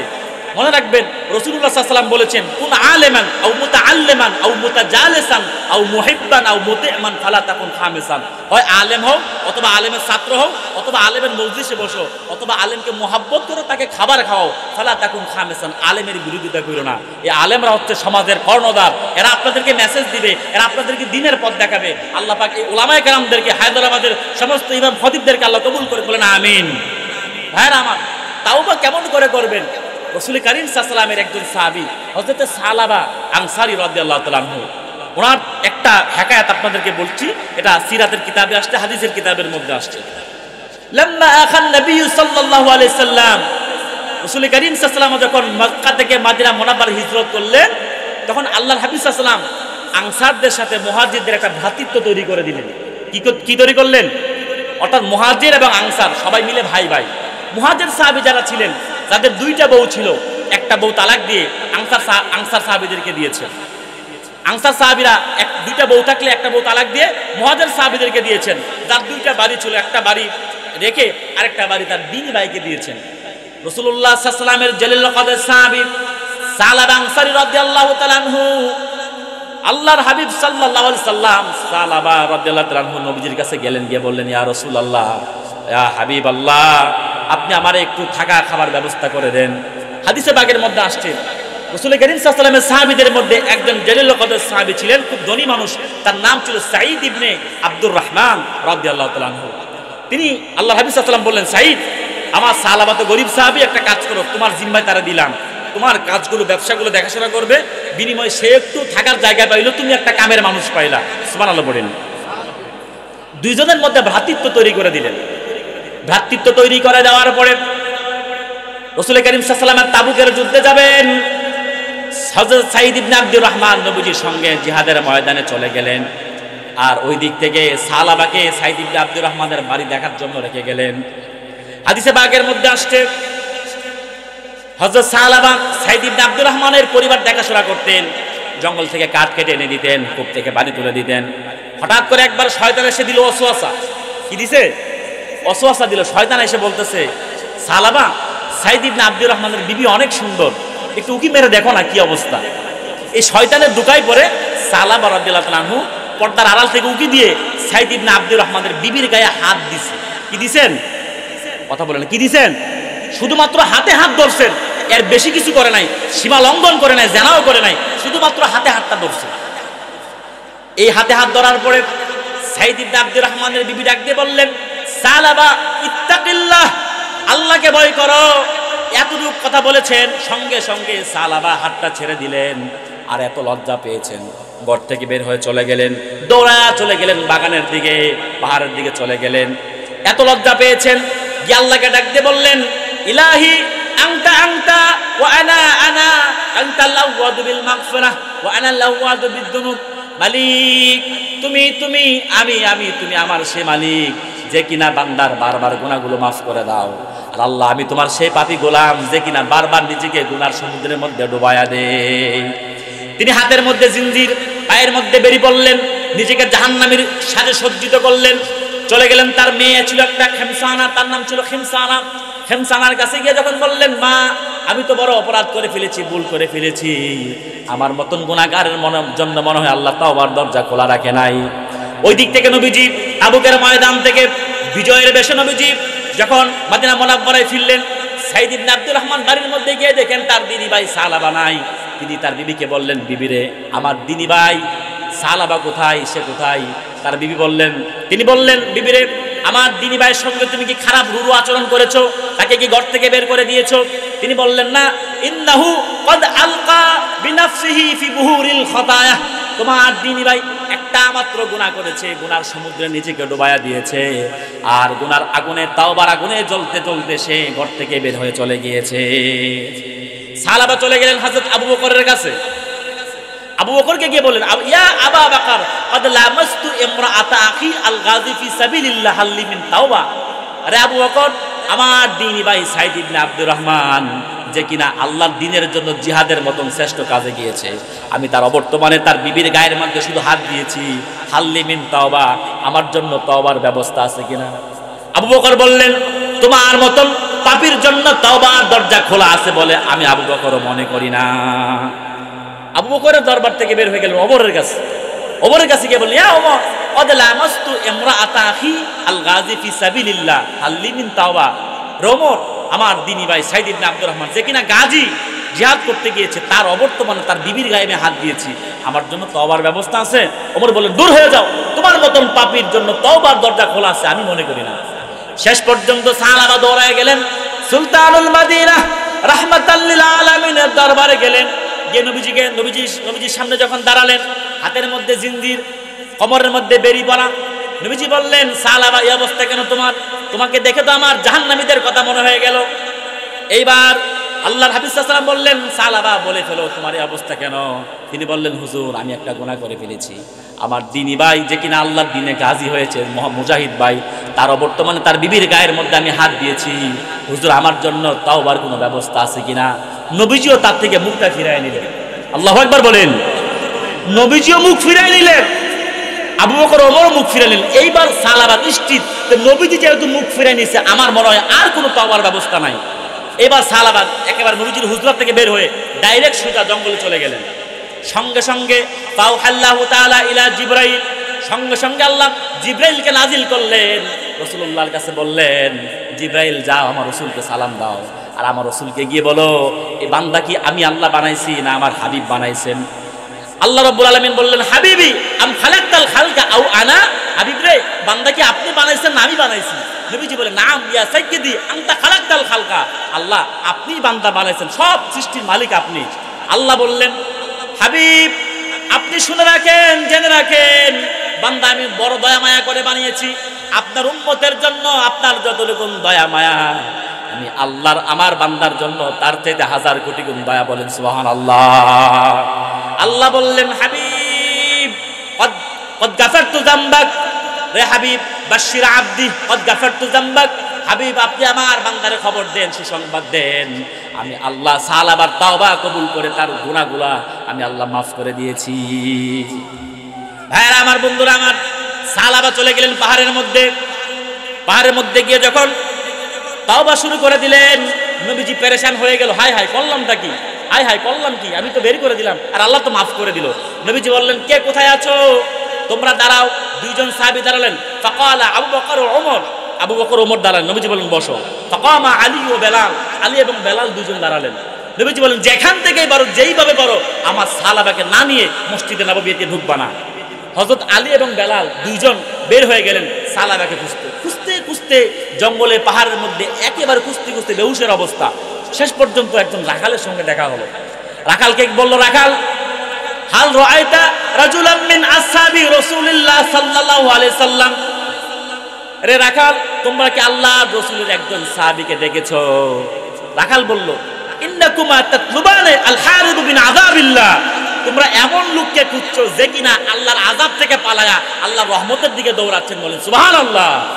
বলেন, হ্যাঁ আমরা ওইরকম একটা ব্যক্তিকে খুঁজছি। বলেন, দাঁড়ায় থাকো, সূর্য যখন অস্ত যাবে এই গাছের নিচে এসে দেখবা একটা লোক এসে আল্লাহর কাছে তওবা করে, আমার মনে হয় ওই ব্যক্তিকে তোমরা খুঁজছো। হযরত আলী রাদিয়াল্লাহু তাআলা এবং বেলাল দুইজন দাঁড়িয়ে রইলেন। সূর্য ডুবে গেল, সালাবা দৌড়ায় আসলেন, এসে আবার ওই গাছের নিচে সেজদায় পড়ে, ইলাহি আনতা আনতা ওয়া আনা আনা আনতাল আওয়াদু বিল মাগফিরা ওয়া আনাল আওয়াদু বিদ দুনুব, মালিক তুমি তুমি, আমি আমি, তুমি আমার মালিক, আমি তোমার গোলাম। আল্লাহ তুমি সেই মালিক যে কিনা বান্দার বারবার গুনাহগুলোকে মাফ করে দাও, আর আমি সেই পাপী বান্দা যে কিনা নিজেকে বারবার গুনার সমুদ্রে ডুবাইয়া দেই। হযরত আলী বললেন, সালাবা টেনশন করার কোনো দরকার নাই। আরে সালাবা চলো চলো, নবীজি তোমাকে তলব করেছে মসজিদে নববীর মধ্যে, চলো, তোমাকে আল্লাহ মাফ করে দিয়েছেন। সাহাবী 3 দিন ধরে খাবার নাই, এই একটা মাত্র ভুল করেছে, এজন্য খাবার দাবার ছেড়ে দিয়ে জীর্ণ শীর্ণ বুভক্ক একেবারে শুকায়া কাঠের মতন কঙ্কাল হয়ে গিয়েছে। আমার ভাইয়েরা উঠতে পারে না। 2 সাহাবীর কাঁধে হাতে হাত ভর দিয়ে মসজিদে নববী শরীফের মধ্যে চলে গেলেন। ভাইয়েরা আমার, বন্ধুরা আমার, মসজিদে নববী শরীফের মধ্যে যখন চলে গেলেন, হযরত বেলাল আকামত দিলেন, রাসূলুল্লাহ নামাজের ইমামতিতে দাঁড়ালেন। নবীজি প্রথম রাকাতে তেলাওয়াত করলেন, আল্লাহুকুমুত তাকাতুর। আল্লাহর হাবিব যখন সূরা তাকাসুর তেলাওয়াত করলেন, সাহাবা একটা চিৎকার দিয়ে মাটির মধ্যে লুটায়া পড়লেন। রাসূলুল্লাহ তেলাওয়াত করলেন, হাত্তা যুরতুমুল মাকাবির। সাহাবী আরেকটা চিৎকার দিয়ে জমিনের মধ্যে গড়াগড়ি খেলেন। রাসূলুল্লাহ 3 রাকাত নামাজ, মাগরিবের নামাজ শেষ করলেন। হযরত বেলাল দৌড়ে আসলেন। হযরত বেলাল তার কানটাকে সালাবার নাকের কাছে নিয়ে দেখেন সাহাবী আর দুনিয়ার মধ্যে নাই। তিনি বললেন, ইয়া রাসূলুল্লাহ ওয়া ইয়া হাবিবাল্লাহ, কদ ফারাকাত দুনিয়া। আপনার সাহাবী তাওবার আগুনে জ্বলতে জ্বলতে শেষ বিদায় নিয়ে চলে গিয়েছেন। রাসূলুল্লাহ সাল্লাল্লাহু আলাইহি সাল্লাম তাকে দেখলে কান্না করলেন। তারপরে বললেন, তার ছোট্ট একটা মেয়ে আছে, তার মেয়েটাকে নিয়ে আসো। মেয়ের নাম ছিল কি বলেন দেখি, কে বলতে পারেন এখানে? এতগুলো মানুষ, আমি নামটা কিন্তু আগে বলছিলাম, খিমসানা। নাম কি? খিমসানা রাদিয়াল্লাহু তাআলা আনহা। মেয়েটাকে আনা হলো। মেয়েটাকে আনার পরে বললেন, খিমসানা। মেয়েটা বাবাকে দেখে কান্না করতে করতে বলেন, বাবা আমার তো মা নাই, মা অনেক আগেই চলে গিয়েছে। বাবা রে, আজকে তুমি চলে গেলা, আমি তো মা বাবা হারাই এতিম হয়ে গেলাম। নবীজি বলেন, খিমসানা টেনশন করো না, আজকে থেকে আমি রাসূল যদি তোমার বাবার মতো হয়, আয়েশা যদি তোমার মায়ের মতো হয়, ফাতেমা যদি তোমার বোনের মতন হয়, চলবে কিনা? খিমসানা বললেন, ইয়া রাসূলুল্লাহ আপনি যদি বাবার মতো হন, আয়েশা যদি মার মতো হয়, ফাতেমা যদি বোনের মতো হয়, আমার চেয়ে সুখী মানুষ এই পৃথিবীতে আর কেউ নাই। আল্লাহু আকবার। নবীজি বললেন, সাহাবী, ওরে সাহাবীরা কে কোথায় আছো? আমার সালাবার দাফন কাফনের ব্যবস্থা তোমরা করো। সালাবার দাফন কাফনের ব্যবস্থা হলো। রাসূলুল্লাহ নিজে তার জানাজার নামাজ ইমামতি করলেন। সুবহানাল্লাহ বলেন। হযরত বেলাল বলেন, ইয়া রাসূলুল্লাহ ইয়া হাবিবাল্লাহ, আমরা দেখলাম আপনি তো আপনার পায়ের বৃদ্ধাঙ্গুলের উপর ভর করে করে জানাজার মাঠ পাড়ি দিচ্ছেন, তার কারণটা কি? আল্লাহর হাবিব বললেন, রে সাহাবীরা, আমার সালাবা তাওবা করেছে, তাওবার আগুনে পুড়তে পুড়তে নিজেকে শেষ করে দিয়েছে। আমার সালাবার তাওবা আল্লাহ কবুল করেছেন। সালাবার সম্মানে আল্লাহ আকাশের সবগুলো দরজা খুলে দিয়েছেন। মা কদারতু আন বাতিনা কদামাইয়া মিন কাসরাতিল মালাইকা। মদিনা মুনাওয়ারার জমিনে সালাবার জন্য আল্লাহর আকাশ থেকে এত বেশি রহমতের ফেরেশতা মদিনা মুনাওয়ারার জমিনের মধ্যে নাজিল হয়েছে যে ফেরেশতাদের কারণে আমি রাসূলুল্লাহ আমার পুরা পা মদিনা মুনাওয়ারার জমিনের মধ্যে ফেলতে পারছি না। বলেন সুবহানাল্লাহ।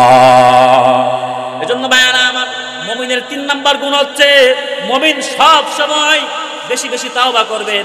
এজন্য নবীজি বলেন, যে ব্যক্তি তাওবা করেন আল্লাহ রাব্বুল আলামিন তাকে মুস্তাজাবুদ দাওয়াত বানায়া দিবেন। বলেন সুবহানাল্লাহ। আমার ভাইয়ারা, মুমিনের 4 নাম্বার বৈশিষ্ট্য, মুমিন সব সময় তাওয়াক্কুল করবেন একজনের উপর। তিনি কে? জোরে বলেন, তিনি কে? আল্লাহর পবিত্র সত্তার রাতের কসম করে বলি, যত বড় বিপদে পড়েন, হৃদয়ের গভীর থেকে আবেগ নিয়ে যদি বলেন হাসবি আল্লাহ ওয়া নি'মাল ওয়াকিল, আল্লাহ আমার জন্য যথেষ্ট, আল্লাহ আমার অভিভাবক, এই কথা যে বলতে পারবে, আল্লাহ তার বিপদ দূর করে দিবেন। বলেন সুবহানাল্লাহ। ভাইরা আমার, বন্ধুরা আমার, বিপদে আপদে মুসিবতে সব সময় আল্লাহর উপর তাওয়াক্কুল থাকতে হবে। আল্লাহর উপর যে তাওয়াক্কুল করে তার কখনো রিজিকের টেনশন হয় না। আবু দাউদ শরীফ 4224 নম্বর হাদিস। আল্লাহর হাবিব সাল্লাল্লাহু আলাইহি ওয়াসাল্লাম বলেছেন, লাউ আন্নাকুম কুনতুম তাওয়াক্কালুনা আলাল্লাহি হাক্কা তাওয়াক্কুলি লারাযাকাকুম কামা ইয়ারযুকুত তায়র তাগদু খিমাসা ওয়া তারুহুনা বিতানা। নবীজি বলেছেন, সাহাবীরা, একটা পাখি রিজিকের জন্য আল্লাহর উপর যতটুকু তাওয়াক্কুল করে, একটা পাখির মতন যদি তোমরা আল্লাহর কাছে রিজিকের জন্য তাওয়াক্কুল করতে পারো, আল্লাহ পাক বিনা চেষ্টায় তোমাদেরকে ঘরে বসে রিজিক দান করবেন। বলেন সুবহানাল্লাহ। আমার ভাইরা, আমরা রিজিক নিয়ে টেনশন, আয় হায় কালকে খামু কি, পরশুদিন খামু কি, কামাই না করলে খামু কি। মুসলমান যদি আল্লাহর উপর তাওয়াক্কুলের মতন তাওয়াক্কুল করতে পারে, আল্লাহ বিনা কামে ঘরে বসা রিজিক দিতে পারেন। সুবহানাল্লাহ বলেন। ভাইরা আমার, আপনারা জানেন বনি ইসরাইলের জন্য আল্লাহ আকাশ থেকে মান্না সালওয়া নাজিল করতেন। সুবহানাল্লাহ বলবেন না? বনি ইসরাইলের জন্য আল্লাহ মান্না সালওয়া নাজিল করতেন। ঈসা নবীর উম্মতের জন্য আকাশ থেকে মায়দা নাজিল করেছেন। আপনি তো মুসার উম্মত না, আপনি ঈসার উম্মত না, আপনি বিশ্ব মানবতার মুক্তির দূত মুহাম্মদুর রাসূলুল্লাহ সাল্লাল্লাহু আলাইহি সাল্লামের উম্মত। আপনার জন্য আল্লাহ তার চেয়ে স্পেশাল খাবার আপনার জন্য নাজিল করতে পারে, ঠিক কিনা বলেন? আমার ভাইয়ারা, রিজিক নিয়ে কখনো কেউ টেনশন করতে পারে না। রিজিকের জন্য এক নাম্বার তাওয়াক্কুল থাকবে আল্লাহর উপর। ভাইয়ারা আমার, আল্লাহ রাব্বুল আলামিন বলেন, ওয়া মা মিন দাব্বাতিন ফিল আরদি ইল্লা আলাল্লাহি রিজকুহা। এই পৃথিবীতে চারণভূমিতে বিচরণশীল এমন কোন প্রাণী নাই যে যাদের রিজিকের ব্যবস্থা আল্লাহ রাব্বুল আলামিন নিজে করে দেন না। বলেন সুবহানাল্লাহ। দুইটা দৃষ্টান্ত আপনাদেরকে দিচ্ছি, তাহলে বুঝবেন রিজিকের ব্যবস্থা আল্লাহ কেমন করে করেন। ভাইয়ারা আমার, বন্ধুরা আমার, এই যে বসন্তকাল আসছে, কোকিল ডিম পারে কাকের বাসায়? কার বাসায়? কোকিল ডিম পারে কাকের বাসায়। কোকিল যখন কাকের বাসায় ডিম পারে, ডিম পারার পর কোকিলটা চম্পট, কাক কোকিলের বাচ্চাগুলোকে তা দেয়। তা দেওয়ার পরে এই বাচ্চাগুলো, ডিমগুলো থেকে যখন বাচ্চা ফুটে, কাক যখন দেখে এগুলো কোকিলের বাচ্চা, কাকগুলোও চলে যায়। এই বাচ্চাগুলোর চোখ উঠে না, ডানা উঠে না, উড়াল দিতে পারে না। তাদের রিজিকের ব্যবস্থা আল্লাহ কেমন করে করেন। সুবহানাল্লাহ। আমি একটা আর্টিকেলে দেখলাম যে আল্লাহ পাক তাদের গায়ের মধ্যে একটা আঠালো জেলি রেখে দেন, তরল পদার্থ রেখে দেন, আঠালো জাতীয় একটা জেলি রেখে দেন। ওইটার মধ্যে পোকামাকড় উঠতে এসে আটকায়া যায়, ওরা ওইগুলো খেয়ে তারা বাঁচে। সুবহানাল্লাহ বলেন না? আরো জোরে আল্লাহু আকবার বলেন। ইমাম রাজি রাহমাতুল্লাহ আলাইহি তাফসীরুল কাবীরের মধ্যে ওয়া মা মিন দাব্বাতিন ফিল আরদি ইল্লা আলাল্লাহি রিজকুহা, এই আয়াতের তাফসীর করতে গিয়ে তিনি একটা নিজের ঘটনা লেখেন। তিনি বলেন, আমি একবার দেখলাম একটা কাক একটা গোশতের টুকরা পেল। কাকটা গোশতের টুকরাটা নিয়ে খেলে পারতো, কাকটা গোশতের টুকরাটা নিয়ে ওরাল দিল। তার মনে কৌতূহল জাগলো, কিরে কাকটা তো গোশতের টুকরাটা এখানে বৈশা খাইলে পারতো, এটা নিয়ে ওরাল দেওয়ার কারণটা কি? তিনি বললেন, আমিও পিছনে পিছনে দৌড় দিলাম। আমি দৌড়ায় দেখলাম কাকটা গোশতের টুকরাটা একটা বট গাছের গর্তের মধ্যে রেখে কাকটা ওরাল দিয়ে চলে গেলেন। তিনি বললেন, আমার মনে আরো কৌতূহল জাগলো, কি ব্যাপার, গোশত খাইলো না, আবার গাছের মধ্যে রেখে আবার চলে গেল, কারণটা কি? তিনি বললেন, আমি চকম দিয়ে বা চঙ্গ দিয়ে ওই গাছ পর্যন্ত উঠলাম। উঠার পরে সুবহানাল্লাহ রাব্বিল আরশিল কারীম, আমার দুটো চোখ খুলে গেল। আমি দেখলাম ওই গর্তের ভিতরে একটা অজগর সাপের বাচ্চা, যে কিনা জম্বন্ধ, জন্মের থেকে দুই চোখে দেখে না। ওই বাচ্চার জন্য কাকটা গোশতের টুকরা রেখে চলে গেলেন। তিনি বুঝতে বাকি নাই যে আল্লাহ একটা অজগর সাপের বাচ্চা রিজিকের ব্যবস্থা কাকের মাধ্যমে করে দিয়েছে। সুবহানাল্লাহ বলেন। এজন্য আমি বলি, রিজিকের জন্য যার আল্লাহর উপর 100% তাওয়াক্কুল থাকে, সে কখনো সুদ খাইতে পারে না, ঘুষ খাইতে পারে না, দুর্নীতি করতে পারে না, পরের হক মেরে কখনো খেতে পারে না, ঠিক কিনা বলেন? আমার ভাইয়ারা, এজন্য রিজিকের জন্য আল্লাহর উপর 100% তাওয়াক্কুল থাকা লাগবে। যার তাওয়াক্কুল যত বেশি, তার রিজিক তত বেশি হালাল, ঠিক কিনা বলেন? ভাইয়ারা আমার, বন্ধুরা আমার, আল্লাহর উপর কেমন করে তাওয়াক্কুল থাকা লাগবে? আল্লাহর উপর কেমন করে তাওয়াক্কুল থাকা লাগবে? দুইটা দৃষ্টান্ত আপনাদেরকে দিচ্ছি। কষ্ট হচ্ছে আপনাদের? কষ্ট হচ্ছে? ভাইরা আমার, বন্ধুরা আমার, একজন সাইয়েদনা মুসা আলাইহিস সালাম, মুসা আলাইহিস সালাম তার উম্মতেরা যখন ফেরাউনের কবলে পড়ে গেলেন, মুসা নবী তার উম্মতকে নিয়ে জিহাদের জন্য গেলেন। তিন দিক থেকে বাহরুকাল জুম ঘিরে ফেললো, আর একদিক থেকে ফেরাউনের দল বলে সে তাদেরকে হামলা দিল। মুসা নবীর সাথে উম্মত আছে 12,000, আর ফেরাউন সৈন্য বনে নিয়ে আসছে 6 লাখ। কয় লাখ? 12,000-এর বিপক্ষে আসছে 6 লাখ যুদ্ধ করতে। মুসার উম্মতেরা বলেন, মুসা ইন্নাহু লামুদরাকুন, নিশ্চয় আমরা তো ধরা পড়ে গেলাম। আল্লাহু আকবার বলেন। মুসা রে, আমরা তো ধরা পড়ে গেলাম, তোমার রব তো আমাদেরকে বিপদে ফেললেন। নাউজুবিল্লাহ বলেন। তোমার আল্লাহ আমাদেরকে বিপদে ফেলছেন। মুসা আলাইহিস সালাম বললেন, ইন্না মা'ইয়া রাব্বি সায়াহদিন, চিন্তা করো না, আমার রব আমাদেরকে বাঁচার ব্যবস্থা করে দিবেন। বলেন সুবহানাল্লাহ। বিপদের সময় মুসা আলাইহিস সালাম তাওয়াক্কুল করলেন একজনের উপর, তিনি কে? আরো জোরে বলেন, তিনি কে? ভাইরা আমার, আরেকটা দৃষ্টান্ত দেখেন। আপনারা আমার নবী, বিশ্ব নবী জনাবে মুহাম্মদুর রাসূলুল্লাহ সাল্লাল্লাহু আলাইহি ওয়া সাল্লাম হিজরতের রাত নবীজি আবু বকর সিদ্দিক রাদিয়াল্লাহু তাআলা আনহুকে নিয়ে রওনা করলেন। রাতের বেলা যখন আবু জাহেল তার সাঙ্গপাঙ্গ নিয়ে এসে নবীজির হুজরা মোবারকে তাকে পেলেন না, পিছনে পিছনে পদবিশারদদেরকে নিয়ে আবু জাহেল খুঁজতে শুরু করলেন। নবীজি সাল্লাল্লাহু আলাইহি সাল্লাম গারে সুরের মধ্যে গিয়ে অবস্থান করলেন। আবু জাহেলও পদবিশারদদেরকে নিয়ে হাঁটতে হাঁটতে গারে সুরা পর্যন্ত চলে গেলেন। আল্লাহর হুকুমে মাকড়সা জাল বুনে ফেললো, কবুতর এসে ডিম পারলো। নবীজি আর আবু বকর গুহার মধ্যে লুকায় আছেন। এমন অবস্থার মধ্যে আবু জাহেলের আওয়াজ শোনা যায় দূর থেকে। আবু বকর সিদ্দিক রাদিয়াল্লাহু তাআলা আনহু তার চোখে পানি ঝলঝল করছে, বলছেন ইয়া রাসূলুল্লাহ, ইয়া হাবিবাল্লাহ, মনে হয় আমরা ধরা পড়ে গেলাম। নবীরে, আমার নিজের জীবনের চিন্তা করি না, আমি আবু বকর যদি 1000 বার মারা গিয়ে 1000 বার জিন্দা হয় আমার কোনো আফসোস নাই। নবীরে, দিনের অনেক কাজ এখনো বাকি, আপনার যদি কিছু হয়ে যায় নবী, আমি কি করে থাকবো? নবীজি বললেন টেনশন করো না আবু বকর। নবীজি তাকে একটা সান্ত্বনা দিলেন। আল্লাহ রাব্বুল আলামিন বলেন إذ هما في الغار إذ يقول لصاحبه لا تحزن إن الله معنا। আল্লাহর হাবিব বললেন আবু বকর, টেনশন করো না, চিন্তা করো না, নিশ্চয়ই আমার সঙ্গে আমার আল্লাহ আমার সঙ্গে আছেন। বলেন সুবহানাল্লাহ। এজন্য ভাইরা আমার, যত বড় বিপদ আসুক, মুসিবত আসুক, সব সময় একজনের উপর তাওয়াক্কুল করবেন। তিনি কে? আরেকটা দৃষ্টান্ত দিচ্ছি, আমাদের জাতির পিতা ইব্রাহিম। জাতির পিতা কে? আমাদের দেশে তো সিজন আছে জাতির পিতা পাল্টায়, ঠিক কিনা বলেন? জাতির পিতা ইব্রাহিম খলিলুল্লাহ আলা নবিয়্যিনা আলাইহিস সালাতু ওয়াস সালাম। ফেরাউন নমরুদ যখন তাকে আগুনের কুণ্ডলীর মধ্যে ফেললেন, অনেক লম্বা ঘটনা, ওইদিকে যাচ্ছি না, সাবস্টেন্স আপনাদেরকে বুঝাইয়া দিচ্ছি। আগুনের কুণ্ডলীর মধ্যে যখন ফেললেন, জিবরাইল আসলেন, এসে বললেন ইব্রাহিম আমার 600 ডানা। কত ডানা? কথা বললেন কত? জিবরাইল বললেন ইব্রাহিম খলিল আমার 600 ডানা আছে, শুধু একটা বারাতি বলেন, একটা ডানা দিয়ে বাড়ি দিব, আগুন মুহূর্তের মধ্যে নিভে যাবে। ইব্রাহিম খলিল বললেন জিবরাইল, না না, আমি তোমার কাছে সাহায্য চাইতে পারি না, হাসবি আল্লাহ ওয়া নি'মাল ওয়াকিল, আল্লাহ আমার জন্য যথেষ্ট, আর তিনি আমার একমাত্র অভিভাবক। বলেন সুবহানাল্লাহ। চিন্তা করছেন, জিবরাইল আসছে সাহায্যের জন্য, ইব্রাহিম খলিল বললেন হাসবি আল্লাহ ওয়া নি'মাল ওয়াকিল, আল্লাহ আমার জন্য যথেষ্ট, আল্লাহ আমার অভিভাবক।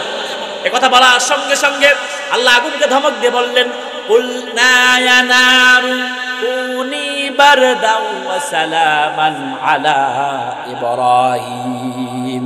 আল্লাহ আগুনকে ধমক দিয়ে বললেন, রে আগুন, তুমি আমার ইব্রাহিমের জন্য এয়ার কন্ডিশন হয়ে যাও। আল্লাহ শুধু বারদান বলে নাই, শুধু সালামান বলে নাই। সালামান বললে আগুন বরফ হয়ে যেত, আর বারদান বললে আগুন আরো গরম হয়ে যেত। আল্লাহ বললেন আগুন আমার ইব্রাহিমের জন্য না গরম না শীত, নাতিশীতোষ্ণ, সোজা কথা আমার ইব্রাহিমের জন্য এসি হয়ে যাও। সুবহানাল্লাহ বলেন। ভাইরা আমার, বন্ধুরা আমার, এজন্য মোমেন যখন বিপদে পড়বে, বিপদের মধ্যে মোমেন সব সময় একজনের উপর তাওয়াক্কুল করবে। তিনি কে? আরো জোরে বলেন তিনি কে? ভাইরা আমার, বন্ধুরা আমার, আল্লাহ পাক রব্বুল আলামিন তার হাবিব সাল্লাল্লাহু আলাইহি ওয়াসাল্লামকে, আল্লাহ রব্বুল আলামিন তার হাবিব সাল্লাল্লাহু আলাইহি ওয়াসাল্লামকে এমন তাওয়াক্কুল দিয়েছেন, পূর্বের কোন নবীকে আমার আল্লাহ এমন তাওয়াক্কুল দেন নাই। বলেন সুবহানাল্লাহ। ভাইরা আমার, মুমিনের 5 নম্বর বৈশিষ্ট্য হচ্ছে মুমিন সব সময় ঈমানের প্রতি ইস্তেকামাত থাকবে। কিসের উপর? জোরে বলেন। আল্লাহ রাব্বুল আলামিন বলেন ইন্নাল্লাযীনা ক্বালু রাব্বুনাল্লাহু সুম্মা ইসতাকামু তাতানাজ্জালু আলাইহিমুল মালায়েকা تتنزل عليهم الملائكة ألا تخافوا ولا تحزنوا وأبشروا بالجنة التي كنتم توعدون إن الذين قالوا ربنا الله নিশ্চয় যারা একতার স্বীকৃতি দেয় আমাদের রব হচ্ছেন একজন, তিনি কে? জোরে বলেন তিনি কে? আমি তো জানি না পাবো কি পাবো না, আল্লাহ তোমার দেয়া সেরা জান্নাত। আমি তো জানি না পাবো কি পাবো না, আল্লাহ তোমার দেয়া সেরা জান্নাত। আমি শুধু জানি নরকের অগ্নি সইতে পারবো না কোনদিন রাত। আমি তো জানি না পাবো কি পাবো না, আল্লাহ তোমার দেয়া সেরা জান্নাত। গুনাহ তো করেছি আমি বালুরাশি সম, অগণিত সীমাহীন, পাপীরে তাওবা কবুল করে নাও রাব্বুল আলামিন। হায়াত আমার কমছে শুধু প্রতিদিন, গুনাহ আমার বাড়ছে শুধু বাধাহীন। তুমি তো পারো দিতে না যায়, আমি শুধু জানি নরকের অগ্নি সইতে পারবো না কোনদিন রাত। আমি তো জানি না পাবো কি পাবো না, আল্লাহ তোমার দেয়া সেরা জান্নাত। আলহামদুলিল্লাহ বলেন। আল্লাহ রাব্বুল আলামিন বলেন, ইন্নাল্লাযীনা ক্বালু রাব্বুনাল্লাহ, নিশ্চয়ই যারা এই কথা স্বীকৃতি দিবেন আমাদের রব হচ্ছেন আল্লাহ, সুম্মা ইসতাকামু, অতঃপর সে কথার উপর মৃত্যু পর্যন্ত ইস্তেকামাত থাকবেন। আল্লাহ বলেন, তাতানাজ্জালু আলাইহিমুল মালায়েকা, তার মৃত্যুর সময় আমি আল্লাহ তার ঘরের মধ্যে রহমতের ফেরেশতা নাজিল করি। সুবহানাল্লাহ বলেন। মৃত্যুর সময় ফেরেশতাকে আল্লাহ রহমতের ফেরেশতা ঘরের মধ্যে নাজিল করেন। ফেরেশতারা এসে বলেন, আল্লা তাখাফু ওয়ালা তাহজানু। ভাইরা আমার, বন্ধুরা আমার, একটি মানুষ যখন মারা যাবে, মারা যাওয়ার ঠিক আগ মুহূর্তে সে চিন্তা করে আমি একটু পরে মারা যাব, আমি একটু পরে মারা যাব, আমাকে অন্ধকার কবরের মধ্যে শোয়া দিবে। অন্ধকার কবরের মধ্যে লাইট নাই, ফ্যান নাই, বাতি নাই, এসি নাই, কেমন করে আমি অন্ধকার কবরের মধ্যে থাকবো? আমি তো একটু পরে মারা যাব। আমার পরমা সুন্দরী সতীসাধ্বী বিবিটা বিধবা হয়ে যাবে। বড় মেয়েটার বিয়ে দেই নাই, কে আমার মেয়েটার বিয়ে দিয়ে দিবে? আমার বড় ছেলেটার চাকরি নাই, কে সংসারের হালটা ধরবে? এ টেনশন তার মাথার মধ্যে চলে আসে, কবরের ভয়ের কথা তার মধ্যে চলে আসে। আল্লাহ পাক রব্বুল আলামিন বলেন, যারা আমি আল্লাহকে রব হিসাবে মানবে, আমি আল্লাহকে রব হিসাবে মানবে, সে কথার উপর ইস্তেকামাত থাকবে। হামলা হবে, মামলা হবে, জেল হবে, জুলুম হবে, নির্যাতন হবে, নিপীড়ন হবে, তারপরও সে ঈমান থেকে এক চুল পরিমাণ পিছপা হবে না। এটাই হচ্ছে ঈমানের প্রতি ইস্তেকামাত। আল্লাহু আকবার বলেন। সাহাবায়ে কেরামরা ঈমান আনার পরে তারা নিজের জীবন দিয়েছে, ঈমান কখনো বিসর্জন দেয়। ভাইরা আমার, বন্ধুরা আমার, হযরত আম্মার বিন ইয়াসির রাদিয়াল্লাহু তাআলা আনহু ঈমান গ্রহণ করলেন। ঈমান গ্রহণ করার কারণে হযরত আম্মার বিন ইয়াসির রাদিয়াল্লাহু তাআলা আনহুকে দুই পায়ের মধ্যে উটের মধ্যে রশি বাঁধলেন। দুই পায়ের মধ্যে রশি বেঁধে দুইটা উটের মধ্যে বেঁধে দুইটা উটকে মাঝখান দিয়ে ছেড়ে দিয়েছেন। দুইটা উট দৌড় দিয়ে দুই দিকে দৌড় দিলেন। মাঝখান থেকে জীবন্ত সাহাবীটা টুকরা হয়ে দুই টুকরা হয়ে গিয়েছেন। তারপরও ঈমান থেকে এক চুল পরিমাণ পিছপা হয় না। আল্লাহু আকবার বলেন। আমার ভাইরা, হযরত ইয়াসির রাদিয়াল্লাহু তাআলা আনহু ওনার গায়ের মধ্যে আগুন ধরিয়ে দিয়েছেন। কোন সাহাবী সাহস করে তাকে আগুন নিভাতে যায় নাই। আমার রাসূল আগুনকে দেখে ধমক দিলেন। আল্লাহু আকবার বলেন। নবীজির ধমকের ঠেলায় আগুন নিভে গেল। নবীজি আগুনকে ধমক দিয়ে বললেন, কুলনা ইয়া নারু কুনি বারদা ওয়া সালামান আলা আম্মার কামা কুনতি আলা ইব্রাহিম। নবীজি আগুনকে ধমক দিয়ে বললেন, রে আগুন, আমার ইয়াসিরের জন্য তুমি আগুন কি হয়ে যাও, ঠান্ডা হয়ে যাও, যেমন করে ঠান্ডা হয়ে গিয়েছিল আমার দাদা ইব্রাহিমের জন্য। বলেন সুবহানাল্লাহ। ওই পরিবারের হযরত আম্মার বিন ইয়াসিরের মা সুমাইয়া রাদিয়াল্লাহু তাআলা আনহা ঈমান গ্রহণ করার কারণে ইসলামের একমাত্র মহিলা সাহাবী। আল্লাহু আকবার বলেন। এই ইসলামের জন্য মহিলাদের অবদান আছে, ঠিক কিনা বলেন? যে আমার মা বোনেরা এসে ওয়াজ শুনতেছেন, তাদেরও একটা মেসেজ নিয়ে যাওয়া দরকার। এই ইসলামের জন্য আমার মা বোনদের অবদান আছেন। ইসলামের মধ্যে প্রথম শহীদ হচ্ছেন হযরত সুমাইয়া রাদিয়াল্লাহু তাআলা আনহা। আল্লাহু আকবার বলেন। ও আমার মা বোনেরা, আপনার যারা ওয়াজ শুনতে আসছেন, আপনাদের জন্য এই ওয়াজ। চারটা আমল করবেন। কয়টা আমল? জোরে বলেন, কয়টা? চারটা আমল করবেন, নিরাপদে জান্নাতে যাবেন। নবীজি বলেছেন, যেই মহিলা 5 ওয়াক্ত নামাজ পড়বেন, স্বামীর খেদমত করবেন, লজ্জাস্থানের হেফাজত করবেন, আর নিজের সতীত্বকে রক্ষা করবেন, রমজানের রোজা আদায় করবেন, আল্লাহর হাবিব বলেছেন এই চারটা আমল যে নারী করবে মৃত্যুর পরে সোজা তাকে আল্লাহ ডাইরেক্ট জান্নাতে দিয়ে দিবেন। বলেন সুবহানাল্লাহ। ইসলামের প্রথম শহীদা হযরত সুমাইয়া রাদিয়াল্লাহু তাআলা আনহাকে ঈমান গ্রহণ করার কারণে ওনার লজ্জাস্থানের মধ্যে বর্ষা দিয়ে আঘাত করে দুনিয়া থেকে বিদায় করে দিয়েছেন। তারপরও ঈমান থেকে এক চুল পরিমাণ পিছপা হয় নাই। বলেন সুবহানাল্লাহ। হযরতে খাব্বাব বিন আরাত্তি রাদিয়াল্লাহু তাআলা আনহু তিনি একদিন কাবার চত্বরে গেলেন, গিয়ে দেখেন রাসূলুল্লাহ সাল্লাল্লাহু আলাইহি সাল্লাম কাবার চত্বরে ইট মাথায় দিয়ে শুয়ে আছেন। সুবহানাল্লাহ বলবেন না? কাবার চত্বরে নবীজি ইট মাথায় দিয়ে শুয়ে আছেন। হযরত খাব্বাব বললেন, ইয়া রাসূলুল্লাহ ইয়া হাবিবাল্লাহ, আমরা তো মাইর খাইতে খেতে শেষ হয়ে গেলাম, হুজুর একটু দোয়া করেন না আমাদের জন্য। আল্লাহর হাবিব সাল্লাল্লাহু আলাইহি সাল্লাম বললেন, রে খাব্বাব, তুমি বলতেছো এই কথা তুমি বলতেছো, তোমরা কি জানো না তোমাদের পূর্বে জাতির জন্য ঈমান আনার কারণে তাদের মাথার উপরে করাত আনা হতো, করাতকে তাদের মাথা বরাবর ধরা হতো। ঈমান গ্রহণ করার জন্য জীবন্ত মানুষটাকে কমর পর্যন্ত মাটির মধ্যে দাবিয়ে দিত, তারপরে করাত দিয়ে জীবন্ত মানুষটাকে মাঝখান দিয়ে কেটে টুকরা করে দেওয়া হতো। তারপরে তোমাদের পূর্বের উম্মতেরা ঈমান থেকে এক চুল পরিমাণ পিছপা হতো না। বলেন আল্লাহু আকবার বলেন। যার ঈমানের মধ্যে যার ইস্তেকামত যত বেশি, তাকে হামলা মামলা জেল জুলুম নির্যাতন দিয়ে আপনি কখনো দাবিয়ে রাখতে পারবেন ভাইরা আমার। এজন্য মুমিন হিসাবে মুমিনের পঞ্চম বৈশিষ্ট্য হচ্ছে মুমিন সবসময় ঈমানের প্রতি ইস্তেকামত থাকবে। কি থাকবে? ঈমানের অটল থাকবে, ঈমানের প্রতি অবিচল থাকবে। ভাইরা আমার, বন্ধুরা আমার, যে কথা বলছিলাম, আল্লাহ বলেন ইন্নাল্লাযীনা ক্বালু রাব্বুনাল্লাহ, নিশ্চয়ই যারা একথা স্বীকৃতি দেয় আমাদের রব হচ্ছেন আল্লাহ, সুম্মাস্তাকামু, আর সে কথার প্রতি ইস্তেকামত থাকে, সে কথা থেকে মৃত্যু হলেও সে কথা থেকে নড়বে না। আল্লাহ বলেন তাতানাজ্জালু আলাইহিমুল মালায়েকা, ওই মুত্তাকি বান্দা যে আল্লাহকে রব হিসেবে মেনেছে, তার মৃত্যুর সময় আল্লাহ রাব্বুল আলামিন আকাশ থেকে 4 জন রহমতের ফেরেশতা পাঠায়া দেন। ফেরেশতারা এসে বলেন আল্লাহ তাখাফু, ওরে মুত্তাকি বান্দা ভয় করো না, একটু পরে তুমি মারা যাবা, টেনশনে আছো কবরে কেমনে থাকবা, টেনশন করো না, কবর হাসর নসর মিজান ফুলসিরাত আল্লাহ রাব্বুল আলামিন তোমারে পার করার ব্যবস্থা করে দিবেন। ওয়ালা তাহজানু, টেনশন করো না, টেনশনে আছো, তোমার বিবিটা বিধবা হয়ে যাবে, মেয়েটার বিয়ে কে দিবে, ছেলেটার চাকরি নাই, কে সংসারে হাল ধরবে। আল্লাহর পক্ষ থেকে ফেরেশতারা বলবেন টেনশন করো না, তোমার বিবি, তোমার ছেলে, তোমার মেয়ে, তোমার পরিবারের খরপুষের ব্যবস্থা আল্লাহ রাব্বুল আলামিন নিজ জিম্মায় নিয়ে নেবেন। বলেন সুবহানাল্লাহ।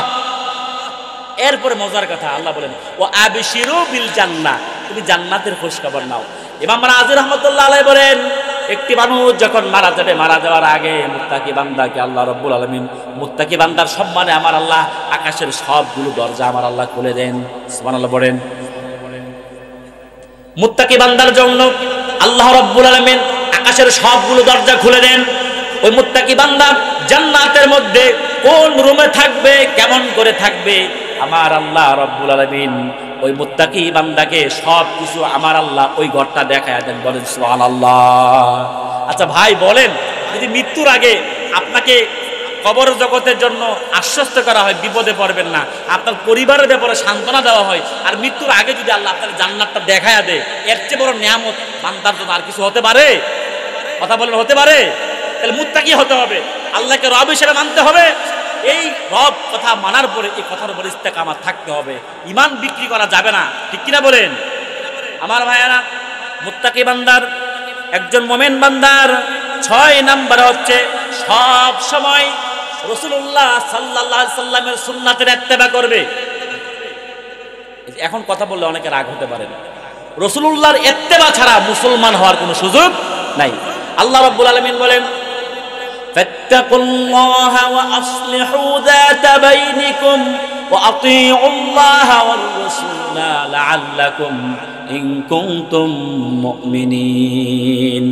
আল্লাহ বলেন ফাত্তাকুল্লাহ, আল্লাহকে ভয় করো, ওয়া আসলিহু যাতা বাইনিকুম, তোমাদের মধ্যে যে দ্বন্দ্ব আছে, ঝামেলা আছে, এগুলোকে মিটমাট করে নাও। ও আতিউল্লাহ ও আতিউর রাসূল, তোমরা আল্লাহর আনুগত্য বরণ করে নাও এবং আল্লাহ রাসূলের আনুগত্যকে বরণ করে নাও।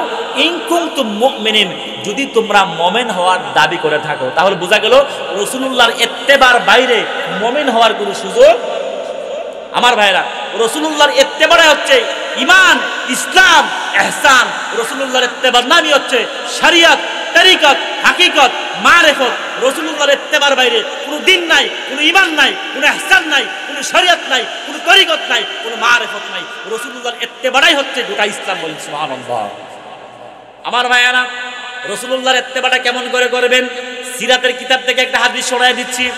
ও হায়দ্রাবাদবাসী একটাবার দিলের কান লাগায়া শুনেন, সাহাবীরা রাসূলুল্লাহ সাল্লাল্লাহু আলাইহি ওয়াসাল্লামের সুন্নাতকে কতটা গুরুত্ব দিতেন। নবীজির একজন সাহাবী ছিলেন, তার নাম হযরত সাদ সালামী। নাম কি? কথা বলেন না সবাই।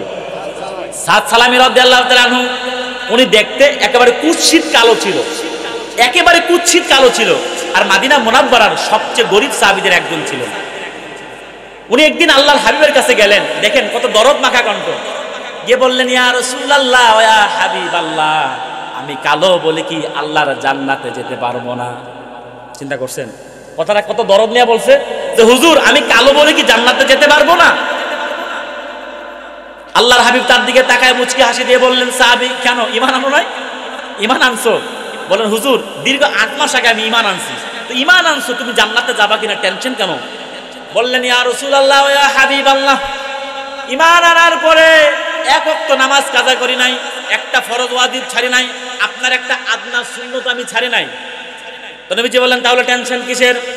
সাহাবী বললেন, হুজুর আপনি বলেছেন আজনিকা হুসমিন সুন্নতি ফামান রাগিবা আন সুন্নতি ফালাইসা মিন্না। নবীরে আপনি তো বলেছেন বিয়ে শাদী করা হচ্ছে আমার একটা সুন্নত, যে ব্যক্তি আমার সুন্নতকে অস্বীকার করলো সে আমার উম্মতে নাই। নবীরে ঈমান আনার পরে মদিনা মুনাওয়ারার জমিনে দীর্ঘ 8 মাস আমি হেঁটেছি, প্রতিটা বাড়ি বাড়ি ঘুরেছি। আমি কালো বলে গরিব বলে কোনো বাবা তার মেয়েকে আমার সঙ্গে বিয়ে দিতে রাজি হয় নাই। আল্লাহু আকবার বলেন। নবীজি বলল, ও এই কথা, ঠিক আছে যাও। নবীজি পাঠাইলেন তাকে আমর ইবনুল ওয়াহাব আল কারশির কাছে। হাদিসের মধ্যে আসছে আমর ইবনুল ওয়াহাব আল কারশি, তিনি ছিলেন আরবের সবচেয়ে সেরা ধনীদের একজন, সবচেয়ে উঁচু বংশের, এবং তার মেয়ে ছিল গোটা আরবের মধ্যে সবচেয়ে সুন্দরীদের একজন। আল্লাহু আকবার বলেন। তিনি বললেন যাও গিয়ে আমর ইবনুল ওয়াহাব আল কারশিকে গিয়ে বলো, যাওয়াজানি ফাতাহতাকুম, রাসূলুল্লাহ তোমার মেয়ের সঙ্গে আমার বিয়ে দিয়ে দিয়েছেন। সুবহানাল্লাহ।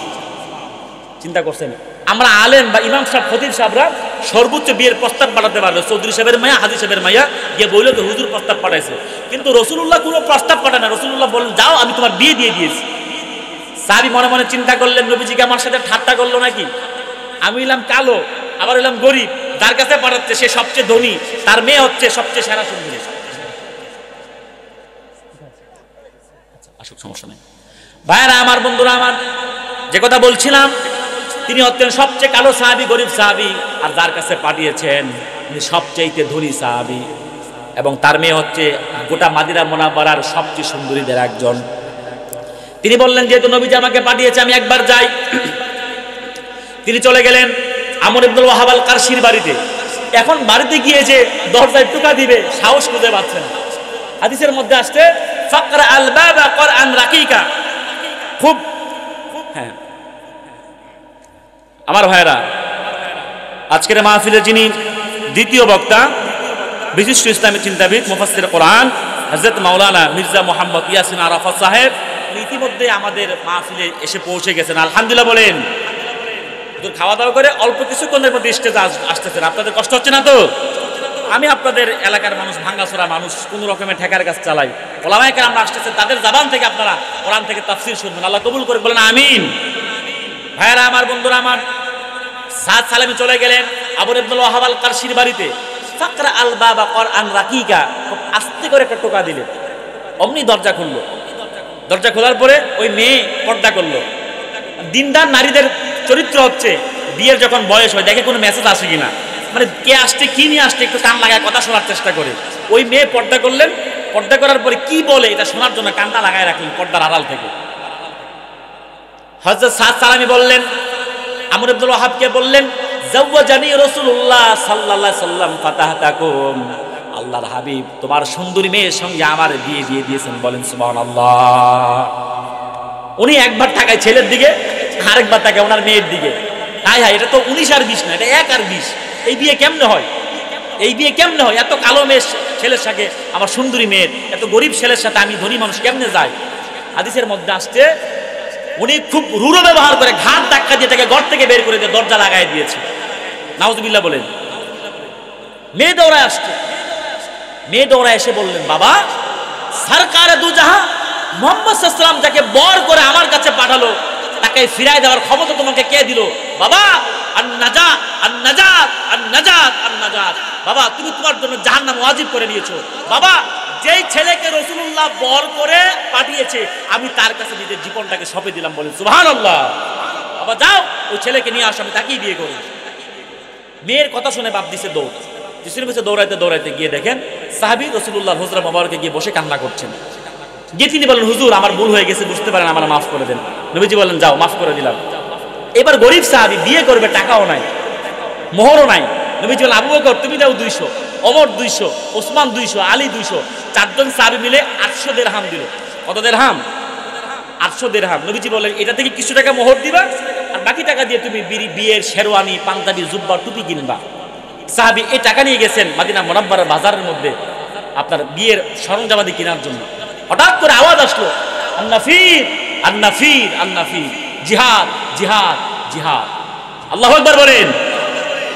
মুসলমান মনে রাখবেন, নামাজ যেমন ফরজ, রোজা যেমন ফরজ, হজ যেমন ফরজ, আল জিহাদু ফি সাবিলিল্লাহ, আল্লাহর রাস্তায় জিহাদ করা তেমন করে ফরজ করে দিয়েছেন। বলেন সুবহানাল্লাহ। আল্লাহর হাবিব সাল্লাল্লাহু আলাইহি ওয়াসাল্লাম বলেছেন, বুইসতু বিসাইফি, আল্লাহ পাক আমাকে তরবারি দিয়ে প্রেরণ করেছেন, কিয়ামত পর্যন্ত আমার উম্মতের উপর আল্লাহ জিহাদকে ফরজ করে দিয়েছেন। বলেন সুবহানাল্লাহ। মনে রাখবেন, মুসলমান যতদিন জিহাদের কাতার আর নামাজের কাতার যখন ঠিক রাখতে পারবে, পৃথিবীর কোনো শক্তি, পরাশক্তি তাদের দিকে চোখ তুলে তাকাতে পারবে না। ঠিক কিনা বলেন? মুসলমান হচ্ছে লোহার গুড়, তাদেরকে চর্বণ করার বিষাক্ত দাঁত পৃথিবীতে আদৌ জন্মায় নাই। ঠিক কিনা বলেন? মুসলমানদের ইতিহাস তাকায় দেখেন, মুসলমান কখনো মাথা নোয়াবার জাতি নয়, মুসলমান বীরের জাতি, মাথা উঁচু করে থাকবার জাতি। মুসলমান যেদিন থেকে জিহাদ ভুলে গিয়েছে ওই দিন থেকে শুধু মায়ের খাচ্ছে, মায়ের খাচ্ছে। আপনারা তাকায় দেখেন, আফগানিস্তানে 19 বছর জিহাদ চালানোর পরে আল্লাহ পাক খেলাফতের দায়িত্ব তাদের হাতে তুলে দিয়েছেন। ঠিক কিনা বলেন? মনে রাখবেন, এখন জিহাদের কথা বললে আওয়ামী লীগ আমলে জিহাদের কথা বলেছি, কাউকে ছাড় দিয়ে কথা বলি নাই। কি হামলা মামলা এগুলো আমরা ভয় করি না, আপনার জীবন আল্লাহর জন্য দিতে চাই। ঠিক কিনা বলেন? হ্যাঁ আমার জিহাদ আর জঙ্গিবাদ কখনো এক হতে পারে? এই আমেরিকা, এই আইএস যেগুলো শিখাচ্ছে এগুলো হচ্ছে জঙ্গিবাদ, আর ইসলাম যেটাকে শিখিয়েছে এটা হচ্ছে জিহাদ। জিহাদ আর জঙ্গিবাদ কখনো এক নয়। একটা উদাহরণ দিচ্ছি আপনাদেরকে বুঝবেন।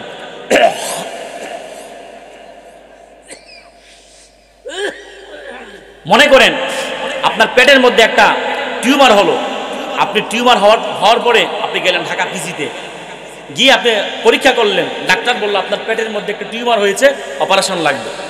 তো ডাক্তার আপনাকে বললো 2 লাখ টাকা লাগবে, আগে অমুক তারিখে আসবেন। আপনি বেড নিলেন, ভর্তি হলেন, এবার আপনি ডাক্তারখানায় ভর্তি হয়ে গেলেন। ডাক্তার এসে আপনাকে অ্যানেস্থেসিয়া করলো, ইঞ্জেকশন দিয়ে আপনাকে অজ্ঞান করলো, দেখতে দিল না, সুন্দর করে আপনার টিউমারটা বের করলো, 1 সপ্তাহ পর সুস্থ আপনি বাড়িতে চলে আসছে। আর মনে করেন আপনি রাতের বেলা কোম্পানিগঞ্জ থেকে আপনি এই আপনার হায়দ্রাবাদে আসবেন, প্রতিমধ্যে ধরেন বাঙ্গর আপনারা ডাকাত বললো, সাথে আপনার ছিল ব্যাংকের টাকা, ধরেন 10, 15, 20 হাজার টাকা, টাকাও নিচ্ছে আপনার পেট অফার্স। ডাকাত যেটা করে এটা হচ্ছে জঙ্গিবাদ, আর ডাক্তার যেটা করে এটা হচ্ছে জিহাদ। ইসলাম যেটা শিখায় ওটা জিহাদ, আর আয়াত যেটা শিখায় ওটা জঙ্গিবাদ। ঠিক কিনা বলেন? ভাইরা আমার, হঠাৎ করে আওয়াজ আসলো, আন্নাফির আন্নাফির আন্নাফির, জিহাদ জিহাদ জিহাদ। সাহাবী যে টাকা নিয়ে চলে গেলেন বিয়ের শেরওয়ানি, পাঞ্জাবি, জুব্বা কেনার জন্য, ওই টাকা দিয়ে সাহাবী তিনি ঢাল কিনলেন, তরবারি কিনলেন, শিরোত্রাণ কিনলেন, জিহাদের ময়দানে চলে গেলেন। আল্লাহু আকবার বলবেন না? মনে রাখবেন, মুসলমান জাতি যেই জাতি বাসর করে বউ রেখে জিহাদের ময়দানে চলে যেতে পারে, যেই জাতি বিয়ের টাকা দিয়ে, যেই জাতি বিয়ের টাকা দিয়ে, বিয়ের শেরওয়ানির টাকা দিয়ে ঢাল কিনতে পারে, ওই জাতি কখনো নারী লোভী জাতি হতে পারে না। ঠিক কিনা বলেন? হ্যাঁ আমার বন্ধুরা আমার, তিনি যে টাকা দিয়ে ঢাল তরবারি, যে টাকা দিয়ে শেরোত্রাণ কিনবেন, যে টাকা দিয়ে তিনি বিয়ের শেরওয়ানি কিনবেন, ওই টাকা দিয়ে তিনি ঢাল তরবারি কিনলেন, জিহাদের ময়দানে চলে গেলেন। অসংখ্য কাফেরকে জাহান্নামের টিকিট নিশ্চিত করে দিয়ে মৃত্যুর কোলে ঢলে পড়লেন। নবীজি হাজির হয়ে গেলেন। ইন মিন টাইম তার দুমটা যাবে, নবীজির কোলে মাথা রাখছেন। আল্লাহু আকবার বলবেন না?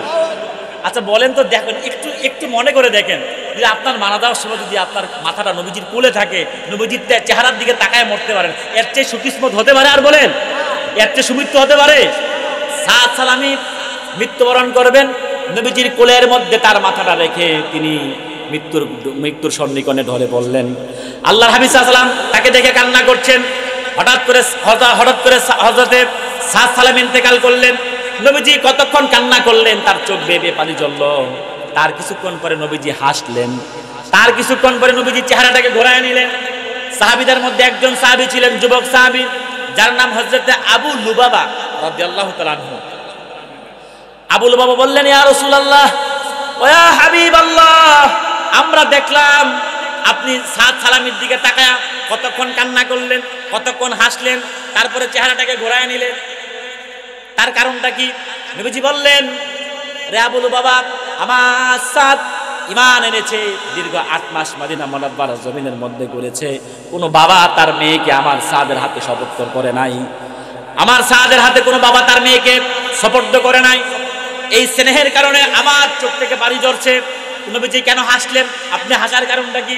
নবীজি বললেন, রে আবুল বাবা, আমার সাদ শাহাদাত বরণ করেছে, আল্লাহ পাক তাকে বেহেশতে এত উঁচু মাকাম দান করেছেন, যা দেখে আমি রাসূল মুচকি হেসে দিয়েছি। বলেন সুবহানাল্লাহ। হুজুর চেহারা কেন ঘুরাইলেন?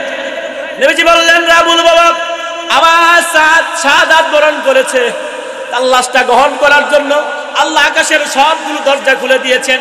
এত বেশি রহমতের হুর দৌড়ে আসতেছে প্রতিযোগিতা করে, কোন হোরের আগে কোন হোর আমার সাদের রুহ মুবারকটাকে হাতের মধ্যে নেবেন। প্রতিযোগিতায় দৌড় দেওয়ার কারণে হুরদের সামনের কাপড়গুলো সরে যাচ্ছিল। লজ্জায় আমি রাসূল আমি আমার চেহারাটাকে ঘোরায়া নিয়েছি। বলেন সুবহানাল্লাহ। আমার ভাইয়েরা, এজন্য হচ্ছে কি, এজন্য হচ্ছে আমার ভাইয়েরা, মোমেন সবসময় আল্লাহ সুবহানাহু ওয়া তাআলার প্রতি ইস্তেকামাত থাকবে। ঠিক কিনা বলেন? মোমেন সবসময় আল্লাহর হাবিব সাল্লাল্লাহু আলাইহি ওয়াসাল্লামের সুন্নতের প্রতি ইত্তেবা করবে। সাহাবী একটা সুন্নত মানে নাই, অস্থির হয়ে গিয়েছি। আর আপনি আমি কত সুন্নতকে আমরা জবাই করে দিচ্ছি।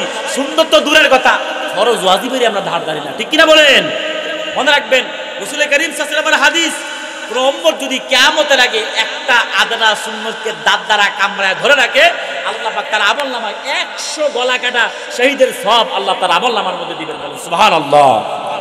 আমার ভাইয়েরা, আমার ভাইয়েরা, ঠিক আছে, দোয়া করি, আমার দোয়া করি, আল্লাহ আপনার সুস্থতা দান করুন। আচ্ছা, ঠিক আছে ইনশাআল্লাহ। আমার ভাইয়েরা, 7 নাম্বার, সকল কাজে থাকা লাগবে ইখলাস। কি থাকা লাগবে? আওয়াজ দেন না বাবা, কি থাকা লাগবে? ইখলাস মানে নিয়ত মজবুত থাকা লাগবে। ইখলাস কি জানেন? ইখলাসের অপর নাম হচ্ছে ইহসান, যেটা হাদিসে জিবরাইলের মধ্যে আসছে, আন তা'বুদাল্লাহ কাআন্নাকা তারা ফাইন লাম তাকুন তারাহু ফাইন্নাহু ইয়ারা। এমন ভাবে আল্লাহর ইবাদত করবেন যেন আপনি আল্লাহকে দেখছেন। যদি ওই রকম যোগ্যতা না থাকে, মনে রাখবেন আল্লাহ আপনাকে দেখছেন। এই আল্লাহকে দেখে ইবাদত করার নাম হচ্ছে মুরাকাবা, আর আপনি আল্লাহকে দেখছেন, এটার নাম হচ্ছে মুশাহাদা। সুবহানাল্লাহ বলেন। আমার ভাইয়েরা, সিয়ারু আ'লামিন নুবালা আসমাউর রিজাল হাদিসের কিতাবের মধ্যে আসছে, হযরত আব্বাদ ইবনে বিশর রাদিয়াল্লাহু তাআলা আনহু, নাম শুনেছেন আপনারা? এদিকে তাকান। আব্বাদ বিন বিশর রাদিয়াল্লাহু তাআলা আনহু রাসূল কারীম সাল্লাল্লাহু আলাইহি ওয়াসাল্লাম কোন এক যুদ্ধে গেলেন। যুদ্ধে যাওয়ার পরে এক কাফেরের বিবি ক্ষতিগ্রস্ত হয়েছে। সে শপথ করে বলল, যতক্ষণ না পর্যন্ত রাসূলুল্লাহ এবং তার সাহাবীদেরকে রক্তপাত না ঘটাবো, ততক্ষণ আমি আমার বিবি, বৈধ বিবির গায়ে হাত দেব না। নাউজুবিল্লাহ বলেন। তো ভাইয়ারা, আমার বন্ধুরা আমার, তিনি অপেক্ষায় রইলেন। রাসূলুল্লাহ এক জিহাদের ময়দানে চলে গেলেন। জিহাদের ময়দানে যখন গেলেন, ওই কাফের যার বিবি ক্ষতিগ্রস্ত হয়েছে, সে তীর আর ধনুক নিয়ে চলে গেলেন। রাসূলুল্লাহ সাল্লাল্লাহু আলাইহি ওয়াসাল্লাম রাতের বেলা এশা শেষ, আশাও শেষ, মানে এশার নামাজও শেষ, রাতের খাবারও শেষ। রাসূলুল্লাহ কায়রুল্লাহ করতে চলে গেলেন। তো রাসূলুল্লাহ বললেন, সাহাবীরা কে আছো, আজকের এই মুজাহিদ কাফেলাকে পাহারা দিবা। 2 জন সাহাবী দাঁড়ালেন, একজন আম্মার বিন ইয়াসির, আরেকজন হচ্ছে আনসার সাহাবী আব্বাদ বিন বিশর রাদিয়াল্লাহু তাআলা আনহু। কষ্ট হচ্ছে আপনাদের? কষ্ট হচ্ছে? ভাইরা আমার, 2 জন সাহাবী দাঁড়ালেন, আম্মার বিন ইয়াসির, আব্বাদ ইবনে বিশর রাদিয়াল্লাহু তাআলা আনহু। 2 জন সাহাবী দাঁড়ালেন। রাসূলুল্লাহ ঘুমায়া গেলেন। 2 জন সাহাবী পাহাড়ের উপত্যকার মুখের মধ্যে দাঁড়িয়ে আছেন, সাহাবীদেরকে পাহারা দিচ্ছেন। তা আব্বাদ বিন বিশর বলেন, ভাই, এই 2 জন খামাকা সারা রাত দাঁড়াই থেকে লাভ নাই, বরং রাতের অর্ধেকটা আমি পাহারা দেই, তুমি ঘুমাও, বাকি অর্ধেকটা আমি ঘুমাবো, তুমি পাহারা দিবা। সুবহানাল্লাহ বলেন। আম্মার বিন ইয়াসির বলেন, ভাই, চমৎকার বুদ্ধি, তুমি একলা পাহারা দাও, আমি কুদ্দুর ঘুমাই, এরপর তুমি পাহারা দিবা, তারপর তুমি ঘুমাবো, আমি জেগে পাহারা দিব। তো ভাইরা আমার, আব্বাদ ইবনে বিশর রাদিয়াল্লাহু তাআলা আনহু উনি দাঁড়িয়ে রইলেন। রাত্র যখন গভীর হলো, তিনি মনে মনে ভাবলেন, রাত্র যেহেতু গভীর হয়ে যাচ্ছে, আমি আল্লাহর হুজুরিতে একটু তাহাজ্জুদ নামাজ পড়ি, জোরে জোরে কোরআন তেলাওয়াত করব। কাফেররা যদি আসে, তারা মনে করবেন রাসূলুল্লাহ সাল্লাল্লাহু আলাইহি ওয়াসাল্লাম আসুক আসুক আসুক। ভাইরা আমার, বন্ধুরা আমার, তিনি মনে মনে ভাবলেন, যেহেতু আসুক আসুক না, কাছাকাছি আসুক না, যেহেতু তিনি মনে মনে ভাবলেন, আমি রাতের বেলা দাঁড়িয়ে তাহাজ্জুদ নামাজ পড়ি, জোরে জোরে তেলাওয়াত করব, কাফেররা যদি আসে তারা মনে করবেন রাসূলুল্লাহ সাল্লাল্লাহু আলাইহি ওয়াসাল্লাম হয়তো জামাতে সাহাবীদেরকে নিয়ে নামাজ আদায় করছেন। বলেন সুবহানাল্লাহ। ওই কাফের আব্বাদ বিন বিশর রাদিয়াল্লাহু তাআলা আনহুর কণ্ঠটাকে লক্ষ্য করে দূর থেকে একটা তীর ছাড়লেন। অব্যর্থভাবে তীরটা এসে আব্বাদ ইবনে বিশরের সিনার মধ্যে ঢুকলো। এক পাশ দিয়ে ঢুকে আরেক পাশ দিয়ে বের হয়ে চলে গিয়েছেন। হাদিসের মধ্যে আসছে, লাম ইয়াক্তাসলা ওয়া লাম ইয়াক্তাসু, তিনি এক চুল পরিমাণ নড়লেন না, উহ বা আহ শব্দ দুগুলো করলেন না। বলেন সুবহানাল্লাহ। ইখলাস কারে বলে মুসলমান শিখে যান। সাহাবীর গায়ের মধ্যে তীর ঢুকে একদিক থেকে তীর ঢুকে আরেক দিক দিয়ে বের হয়ে গিয়েছেন, উহ বা আহ শব্দটুকুন করলেন না। কাফের ভাবছে তীর লাগে না, আরেকটা মারছে, আরেকটা তীর এসে সিনা দিয়ে ঢুকে পেছন দিক থেকে বের হয়ে চলে গিয়েছেন। তিনটা তীর মারলেন। সাহাবী একটু টের পেলেন, নামাজের মাঝখান থেকে ছেড়ে দেওয়াটাকে অপছন্দ মনে করলেন। 2 রাকাত নামাজ ইতমিনানে কলবের সাথে আদায় করার পর তিনি তার পাশের সাহাবীকে ডাক দিয়ে বললেন, জাগো জাগো মুহাজির ভাই, আমার তো আর সময় নাই। রাসূলুল্লাহ সাল্লাল্লাহু আলাইহি ওয়াসাল্লাম দৌড়ে আসলেন, এসে বললেন, রাব্বাত বিন বিশির, এই অবস্থা কেন তোমার? তিনি বললেন, ইয়া রাসূলুল্লাহ, ইয়া হাবিবাল্লাহ, খোলা আকাশের নিচে আল্লাহর হুজুরিতে তাহাজ্জুদ নামাজের মধ্যে আমি এত মজা পাচ্ছিলাম যে তীর এসে কখন আমার গায়ের মধ্যে লাগছে নবীরে, আমি এক চুল পরিমাণ টের পাই নাই। বলেন সুবহানাল্লাহ। এটার নাম ইখলাস। এটার নাম কি? আর আমরা নামাজ পড়ি, মশা কামড় দিলে এমন একজনের থাপ্পড় দেয় ইমাম সাহেব পর্যন্ত ফাল দেয়, ঠিক কিনা বলেন? আমার ভাইয়ের জন্য সব কাজে কি থাকা লাগবে? ইখলাস থাকা লাগবে। তাকবীরটা বলছিলাম, একজন মুমিনের 7 নাম্বার কাজ হচ্ছে, মুমিন সব কাজে কি থাকবে? ইখলাস থাকবে। মুমিনের 9 নাম্বার গুণ হচ্ছে, মুমিন সব সময় একজনের কাছে সাহায্য চাইবে। তিনি কে? জোরে বলেন, তিনি কে? তাকবীর, আল্লাহু আকবার। ভাইরা আমার, শেষ হাদিসটা বলে আমি বিদায় দিচ্ছি। অল্প 2টা মিনিট কষ্ট করবেন।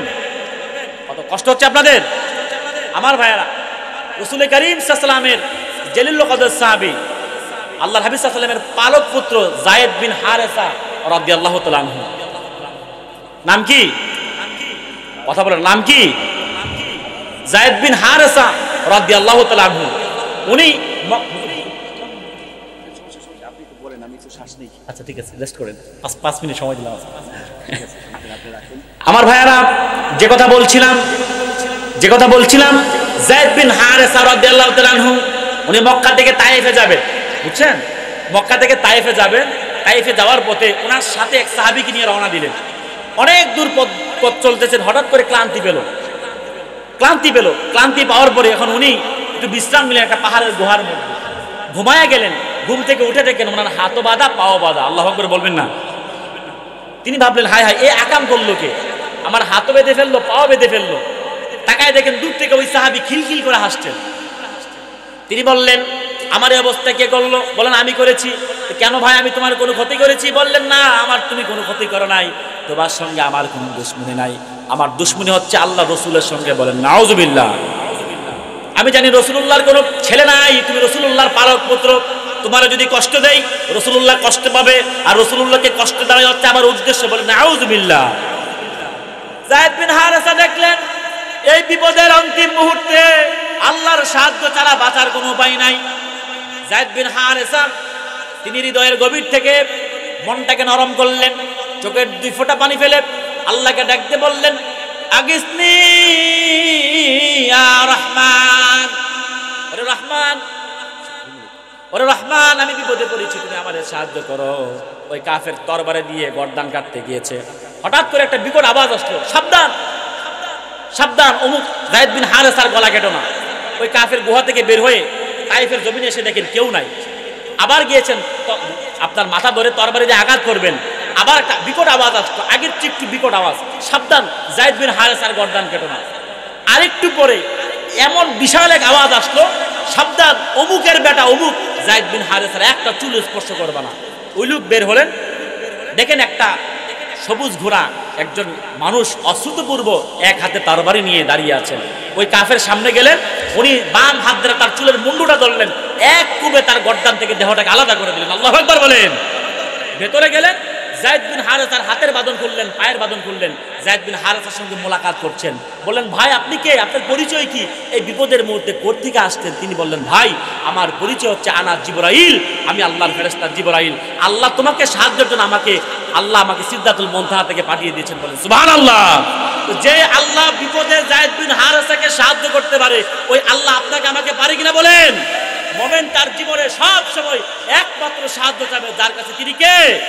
এটাই নামাজে ওয়াদা দেন, ইয়্যাকা না'বুদু ওয়া ইয়্যাকা নাস্তাঈন। আল্লাহ একমাত্র তোমার ইবাদত করি, একমাত্র তোমারই কাছে সাহায্য চাই। ভাইরা আমার, এতক্ষণ যাবত আমি মুমিনের 9টা গুণ বললাম। আল্লাহ পাক যেন আপনাদেরকে এবং আমাকে সবাইকে যেন আমল করার তৌফিক দেন। বলেন আমিন। আমার ভাইরা, আমাকে আপনারা সকলেই চিনেন। আমি আপনাদের এলাকার সন্তান, কারো ভাতিজা, কারো ভাই, কারো নাতি। আমি আপনাদের খেদমতে এতটুকুন একটা আর্জি করব, আমার জন্য দোয়া করবেন। আল্লাহ পাক যেন আমাকে দ্বীনের একজন নগণ্য গোলাম হিসেবে কবুল করবেন, বলে আমিন। হাযা মা ইনদি ওয়াল ইলমু ইনদাল্লাহ আলাইহি তাওয়াক্কালতু ওয়া ইলাইহি উনীব। আসসালামু আলাইকুম ওয়া রাহমাতুল্লাহ। Al Jamia Media, the Holy Quran shows people the right way.